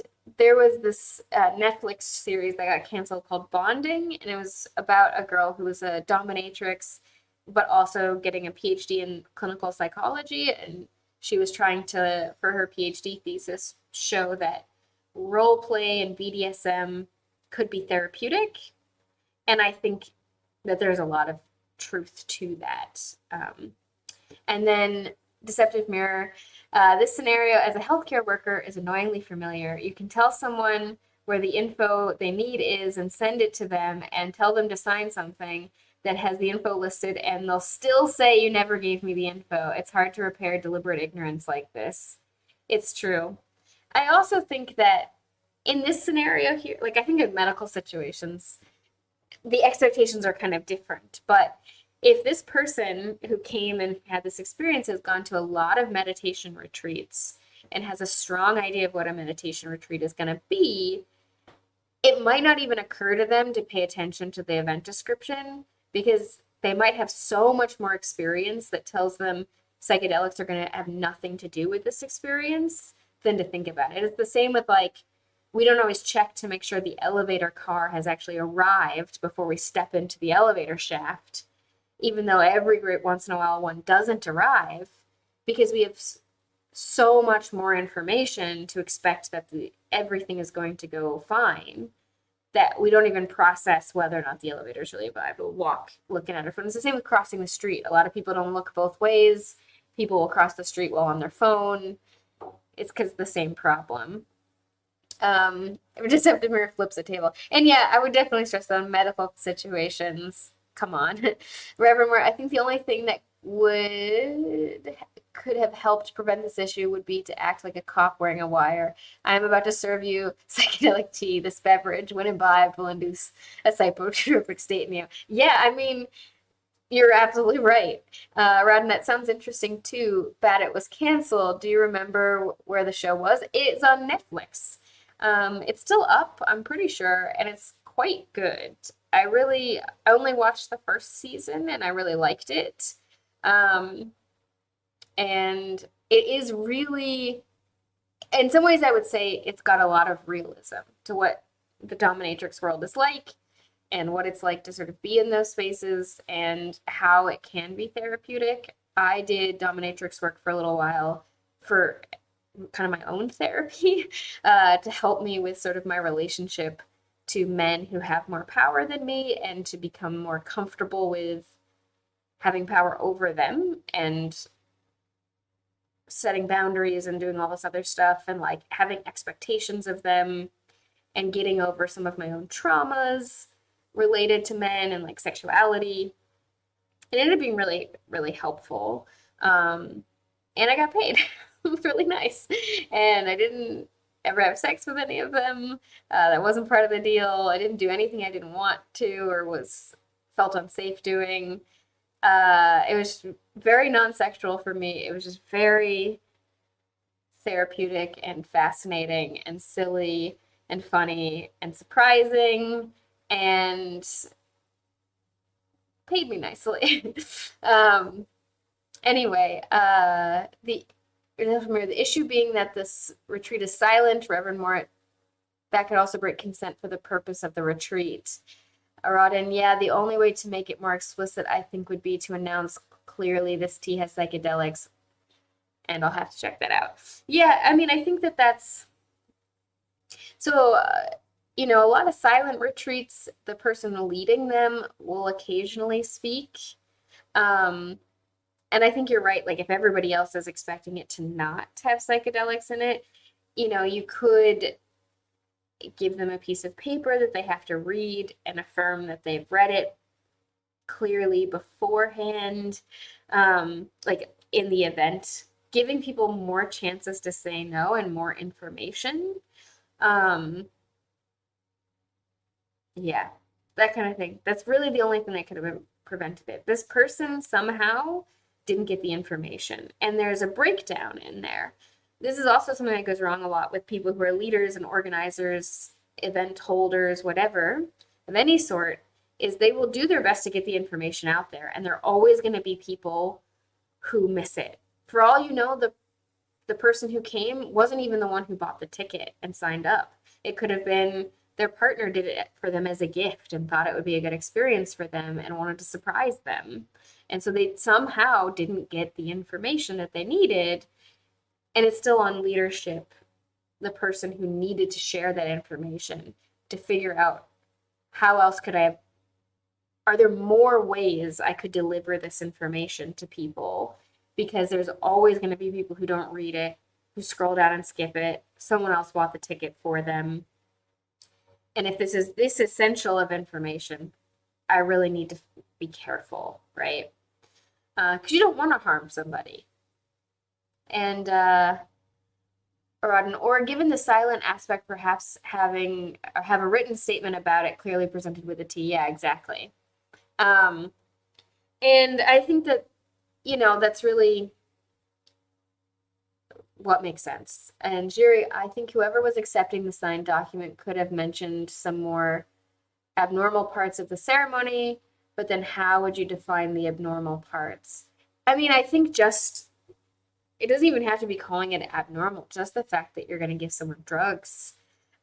This is a real situation that's happened. This is a situation this happened many, many times. There are lots of meditation retreats that have nothing to do with drugs whatsoever. And then there's a small number of them that do include psychedelics, especially legal ones, or ones that are sort of like in legal gray zones. Lots of times people synthesize new molecules of basically LSD that are just slightly different, so they don't quite get regulated as LSD, and like technically they can like skirt the law. Depends on the country how much of that sort of like foolishness with really taking the like line of the law that far. I'm very pro decriminalization of all narcotics, but it's a different story. Anyway, yeah, and then it's not uncommon for people to go to these meditation retreats and not know that they're going to include any kind of drug. And though caffeine is also a drug, but include things that are not socially acceptable, commonplace use, daily use sort of substances, and really have a bad time. Or, it's the same with psychedelics in general. If you're ever going to take them, and I'm not saying you should, this is not an endorsement of any drugs, respect them.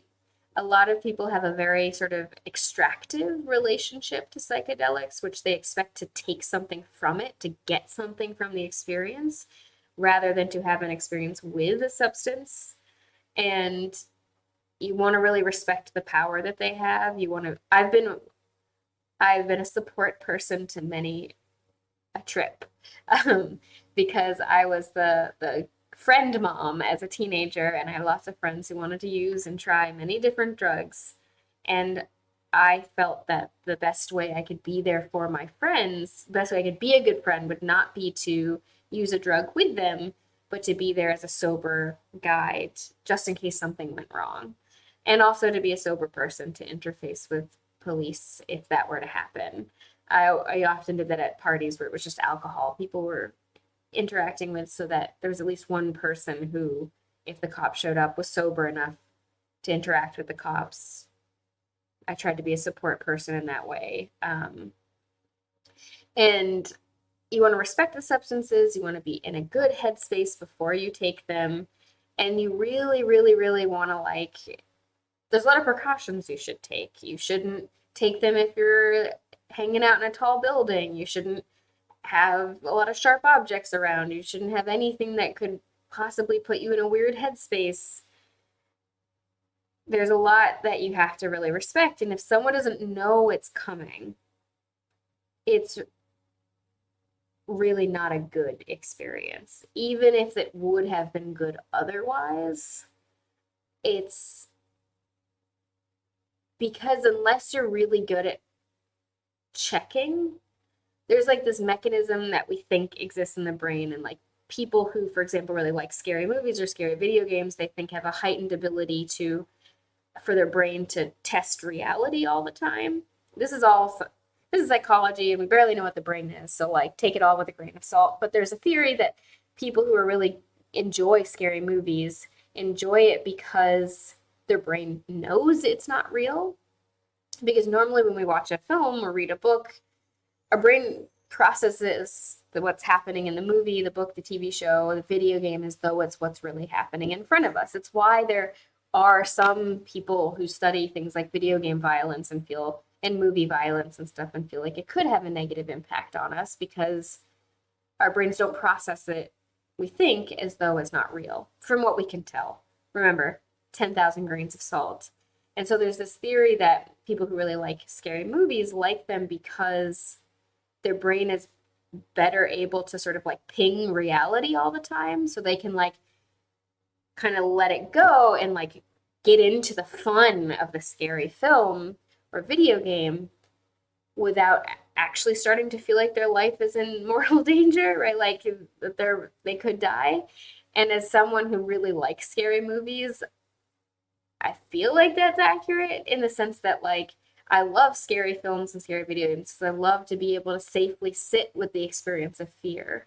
It's not an emotion I get to interact with very often.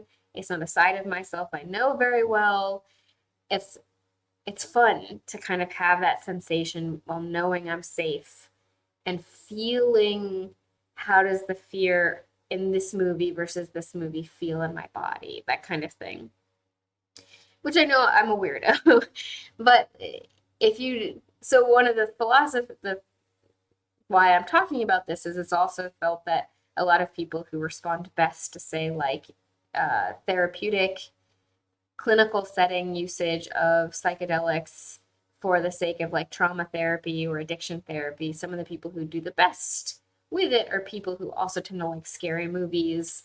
And it's, they think because their brain is really good at knowing that like the distortions and stuff that are happening, because it's not the trip that they think is therapeutic, it's the way it causes the neurons to fire in unison in the brain and new connections to be formed and old connections to be shed.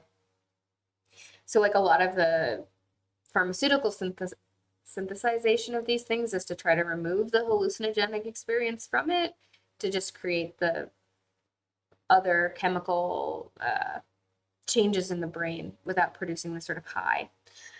Anyway, this is a long story short. In therapeutic settings, it is believed that even a bad trip can be incredibly healthy. And if you know what you're doing, the advice also is if you're having a bad trip, don't try to fight it because it will make it worse and will make it traumatic. Just go with it because it will end. Having been with a lot of friends while they've done these kinds of substances many, many years ago as a support person to make sure they don't die, because that was always my goal. I was like, my friend's going to do this thing anyway.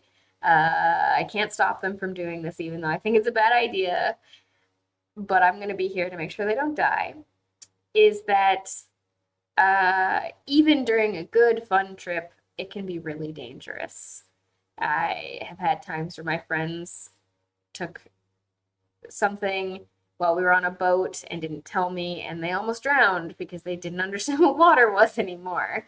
And like, I had to try to get them out. I've had lots of, and they were having a great time and they had no idea how risky it was.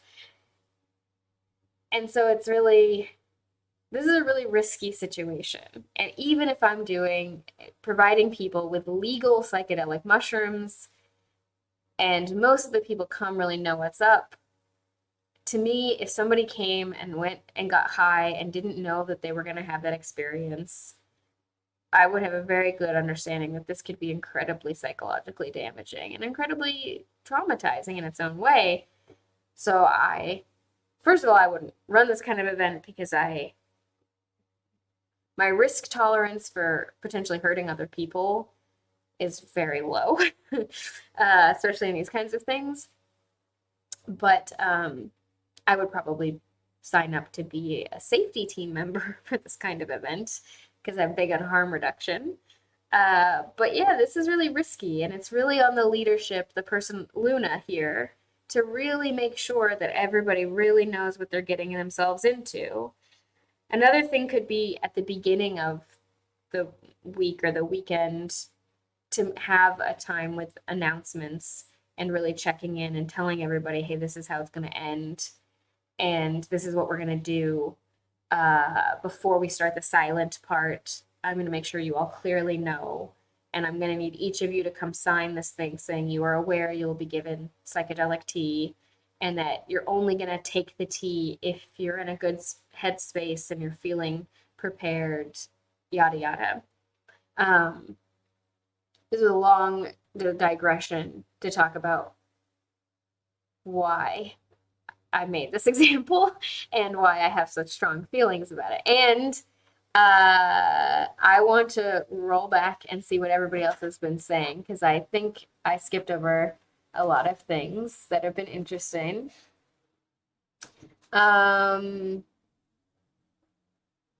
Yeah, or maybe even place the written statement over the teacup so they can't avoid or miss it. Jerry, my mind did jump to the movie Midsummer just now. Yeah, absolutely. I mean, in that movie, they didn't know they were gonna. I mean, there's a lot of consent issues in that movie, but we don't need to talk about every movie through consent. That movie is delightfully fucked up. I get more and more uncomfortable with people who feel like it's some like feminist girl boss movie. No, pretty messed up. It's never consensual to murder your ex-boyfriend, even if he cheated on you. And spoilers, sorry. If you haven't seen that movie already, probably it was because you made an active decision to not want to see a really messed up film. Anyway, it's a good movie, but messed up. And Arad and I was just thinking of Fringe. The brain and the mind are endlessly fascinating. I have such a strong phobia in regard to snakes that I can't even watch TV shows or movies with them in it. Yeah, I mean, this is why I like websites like Does the Dog Die? I don't know if it even still exists, but there was this website that I used to go to where if a new movie or TV show was coming out, you could look at it on the website. It didn't have spoilers, but it would let you know like things that commonly upset people, like are there snakes, are there spiders, does the dog die? I can get really upset if characters die in a certain type of manner, or if like honestly if the acting is too good, like spoilers for Breaking Bad, which is old, but the DEA agent brother-in-law, his acting was too good when he died, and I still get like pain in my chest just thinking about it, because it was like he just looked genuinely so terrified, and that has a huge impact on me. And so I like to avoid movies and TV shows where someone's going to die in that manner. Like I can watch Squid Game and just be like, yeah, wild. But like this one scene from Breaking Bad, like a decade later, still is in my brain. And I think it's really good part of informed consent to be able to get that information so you can make a decision ahead of time. This isn't to me coddling people. This isn't like the nanny state or wokeism gone too far. It's very much like informed consent. You're allowed to actually make a decision about if you want to watch something with informed consent. Anyway, and we enjoy your weirdness, as I pretty much sure that most of us are weird in our own ways. Yeah, I mean, that's why I love hanging out with all of you. Just like driving on ice. Lifeguard situation I saw, Deceptive Mirror. Kid got rescued out of the deep because he couldn't swim well. Then he thanked the lifeguard who saved him and jumped right back into the deep part. Don't care about spoilers. It's fine. Some would say Midsummer is a cult classic. Love the joke. Also, yes. Rodden, I watched a 10 Candies TTRPG version of Midsummer, which was good enough for me. Yeah. I mean, you got to be pretty comfortable with a lot of disturbing things to watch Midsummer. I like the movie The Ritual 1,000 times better than I liked Midsummer. Like, Midsummer was good, but I'm not going to watch Midsummer like 50 times. Whereas The Ritual, the monster is cute, and it's a weird elder god, and like also like It's great. The Ritual is a great movie. It's freaky, it's messed up, but it's in a way that's pleasing to me. Whereas Midsummer is like freaky and messed up in a way where I'm like, I'm gonna take several years to process this, and it's good. Like it's a good film. It's powerful, and I think it should have had a lot of trigger warnings. That's all I'm saying. Um, yes, yeah. Don't like spoilers, but I think that trigger warnings are vitally important, and that is not the same thing. Yeah, I mean, really, I think that I totally agree with you, and I think trigger warnings are really important. Um, yeah. Okay. So, more information would have prevented this problem. And really checking that everyone understands the information that they have. Because that's the other thing. You can tell somebody, and this happens a ton in medical contexts, you can tell somebody, hey, this is what's going to happen. Here are the risks. Here's this, here's that. You can tell someone all those things, but that doesn't mean they actually understand and understand in a meaningful way, a way that actually makes it so that they can give full consent. Um, Shira, you said being bipolar, the first 5 minutes informed me pretty well how the movie was going to go. Yes. Aradin, yeah, I don't watch movies like that myself, but I have watched a lot of people react to movies like that from watch alongs on Twitch. Yeah, watch alongs, I want to do some of those. This is definitely what I want to do in the near future. We've hit our follower goal of 220 people. And so I want to do some watch alongs. I also want to uh, do a sort of random drawing and see if I can invite some of you to come play some Stardew Valley on stream with me a couple of times.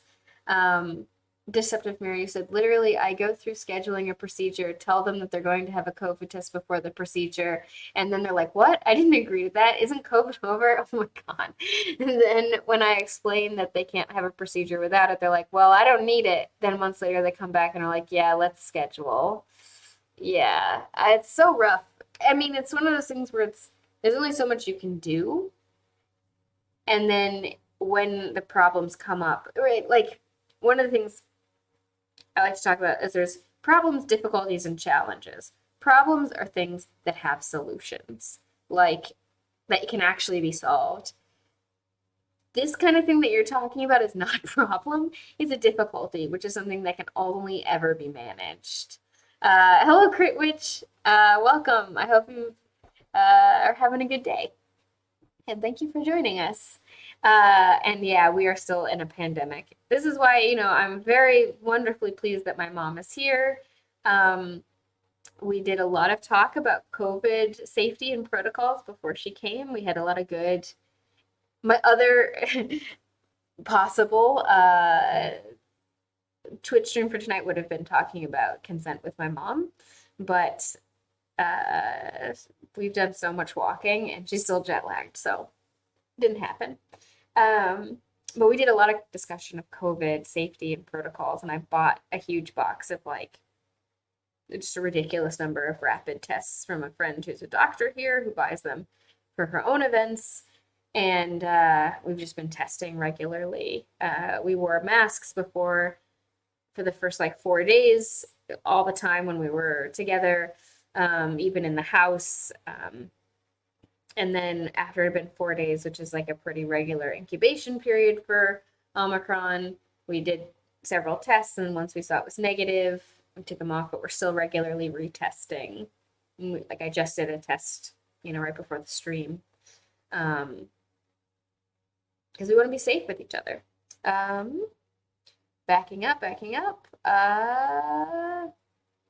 I still haven't been anywhere other than my dentist and my father's weddings since the start of quarantine. Yeah, I do very, very, very little. And if I truly just listened to my own internal consent, I would never leave the house and I'd still be in Seattle because COVID kind of freaks me out. I have too many health problems. Yeah, September. I have not been 2 hours from home since the pandemic started. Yeah. Yeah. Anyway, future goals. We're gonna play some Stardew Valley together. I will invite some of you. It will have to be a random drawing because I want to hang out with all of you, and to play Stardew with me on a Tuesday stream, and then we're also going to do some watch alongs, probably not till later in July because July 16th we have Consent Fest coming up, which is going to be a big 6-hour party. They'll probably start it earlier. Hopefully, I'll have my new computer by then. I'm going to order my computer parts tonight. Finally picked it out, and then when they come, I'll also live stream myself building the PC. I'll have to get like a second camera so I can have an above angle and like a facing me angle. I haven't built a PC since I was like 13, so it'll be pretty fun to do it again. And then, yes, Consent Fest. I'll probably stream. I'm gonna buy Elden Ring as soon as I get this new computer, and I'll probably stream some Elden Ring in the morning to like warm people up, and then we'll have lots of different topics, performances, presenters. It's gonna be our charity fundraiser. Um, if you don't have money, do not feel compelled to donate. It's completely fine. This is not a guilt trip. It's just we're hoping to get lots of new people in and lots of people who attend our other things who are not necessarily part of our normal Twitch audience to do a charity fundraiser for us because we're a nonprofit. And are we a charity? I don't necessarily think so. Charity for us because we're poor and we have no money. Because like we just started a new round of our Consent for Leadership series, and we hadn't sold that many tickets, and we wanted more. And like we teach this series, which is not bragging, genuinely a really fucking amazing series where you learn a lot, and it's really good, and it ups everybody's skills. And you can get the whole series for $200, and we gave everybody 50% off. And that's for like,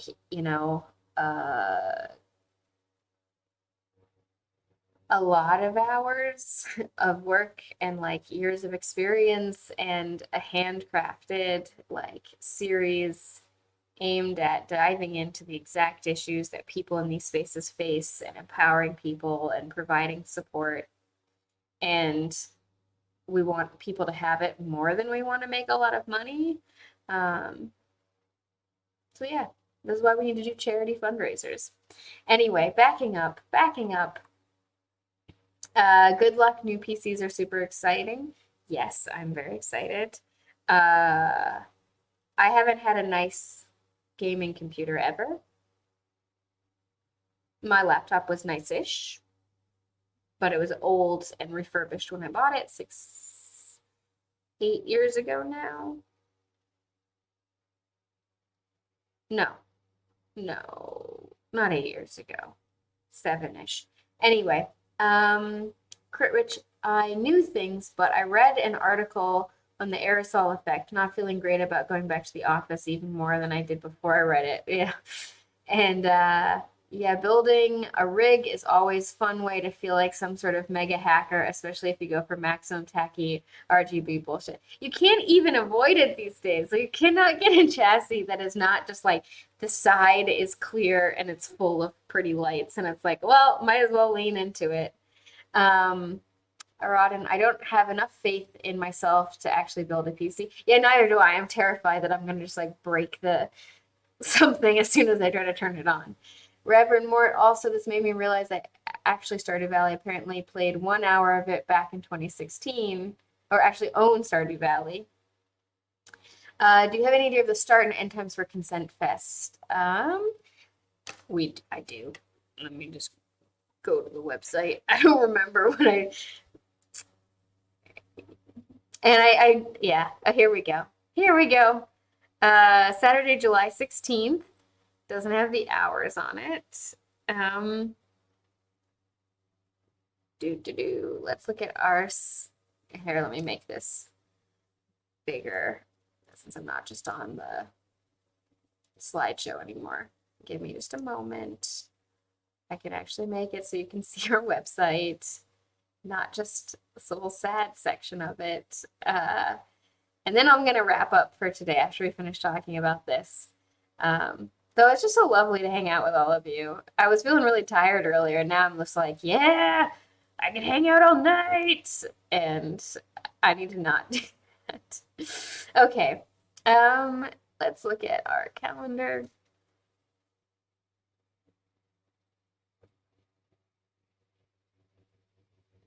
I think it's going to be like noon to 6 Seattle time, I think is what we said. But we'll probably, like I said, start earlier because I'll want to warm up the audience by just playing games and chatting and try to get people in and do like a sort of marathon playing a video game. Um, yeah, and the consent fest link just brings you back here. It also it depends on how many of the people actually that we've asked to come can like confirm everything. But I'm pretty sure it's going to be noon. No, maybe like 10 a.m. to 6 p.m. Seattle time. Because I'm 9 hours ahead of that. I will not stay till the very end because I need to sleep. So it'll be Ash taking over at some point. But I'll probably start early with playing some video games and just hanging out. Yeah, you're pretty right, Jerry. Doors at 11, starts at noon, sort of thing. I will probably start quite a bit earlier than that, though none of you feel obligated to stay the whole day. It's totally fine, no pressure. Um, yeah. Um, Reverend Morty said, I think once I realized even my motherboard is RGB and that my phone has RGB, I accepted my fate and now my entire room is RGB. Yeah. Social energy vampirism mutualism. Yes, basically. That is pretty typical for extroverts. I agree, Erodin. Um, and so, yeah. Uh, my goodness. Give me 1 second. I'll check something, but I can't show you all the screen, so give me a minute.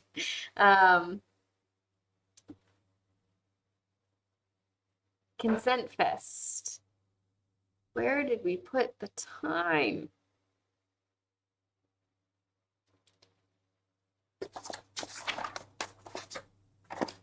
Oh my goodness.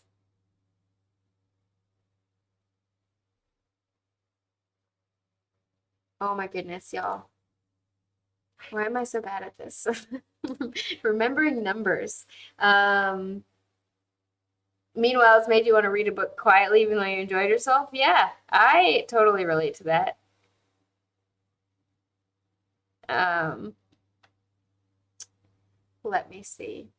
Let me see. I'm gonna go over to Messenger and search in my chats.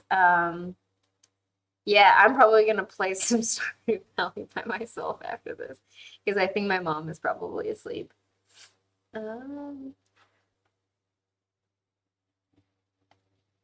So Dina Leia, thank you for finding this. Join us on Twitch for Consent Fest 2022, an annual fundraising live stream. It's Saturday from 10 a.m. Okay, I was basically right. 10 a.m. is what I thought it was gonna be. Uh, yes, thank you. Pacific till at least 6 p.m., but we'll keep going if we can. We'll play games, bring on special guests, celebrate a wide variety of perspectives on consent. Dream of the many ways consent culture can be created and give out prizes. Follow us on Twitch. Check the link in our bio or down below to get notified when we go live. So Dina Leia, I don't know who you are, but thank you very much for finding this because I couldn't find it. And I was like, I can't remember if it was 10 or 12. Oh, Jiri, you have a Cyberpunk TTRPG after this. Nice. Uh, yeah, that is just good advice for evermore. Never trust a dragon. All right, so I hope you all enjoyed going through all of this today. We talked about the consent basics, and the last pillar that we didn't talk about was just agreement and boundary setting. Have everybody actually agreed to things, stated boundaries. These are the things that risk reduce consent. And we talked about some scenarios today. I really enjoyed getting all of your opinions on things. If you liked this and you want to learn more, You can totally feel welcome to sign up for our next Consent for Leadership series. We have another one starting in the fall. We just started the first one, so if you really wanted to join now, we're doing it on Wednesdays in the evening, European time, 6:30 to 8:30, and then 30 minutes for questions. We kind of shortened it to make it also more accessible. So that would be Central European time, calculated for whatever time zone you're in. But we also have another round starting in the fall, September, October. Yeah, actually, it says right here, October 1st to December 10th.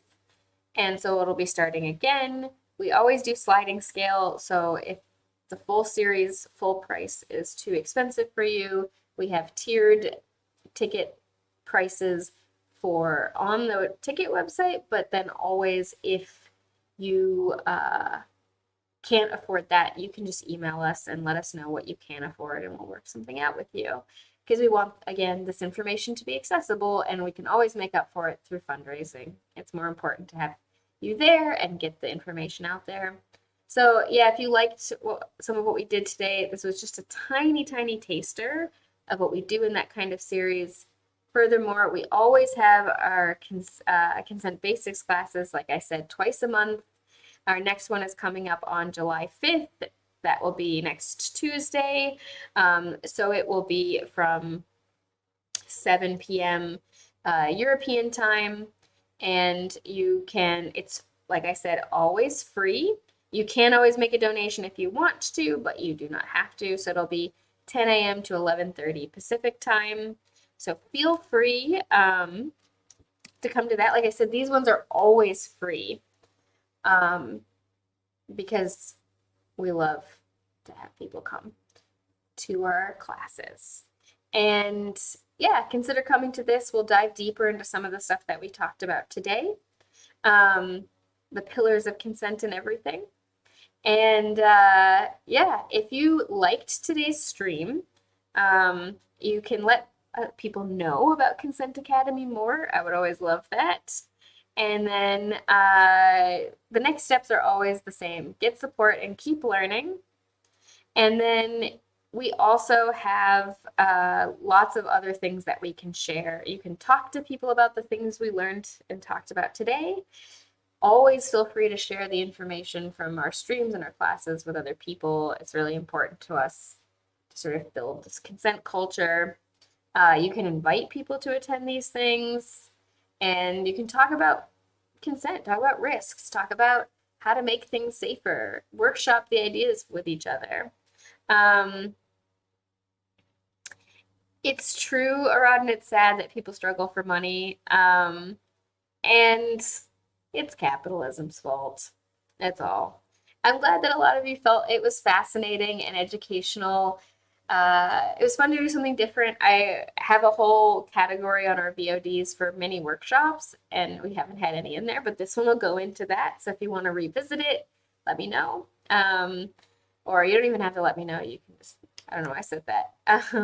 Yeah, ethics and profit are mutually exclusive. It doesn't have to be always totally mutually exclusive, but it is almost always totally mutually exclusive, unfortunately. Anyway, it was great to hang out with you all. It's been really lovely. If you don't follow us on any social media or on Twitch, consider giving us a follow. It's free and it's really helpful. And please join us on Tuesday, this coming Tuesday, for more Stardew Valley and discussions of community consent. And next Sunday will hopefully be an interview and more info on that to come up. And then on the 16th, again, is Consent Fest. And I'm very excited. All right. Thank you all for joining me today, and I hope you have a lovely rest of your day. Bye.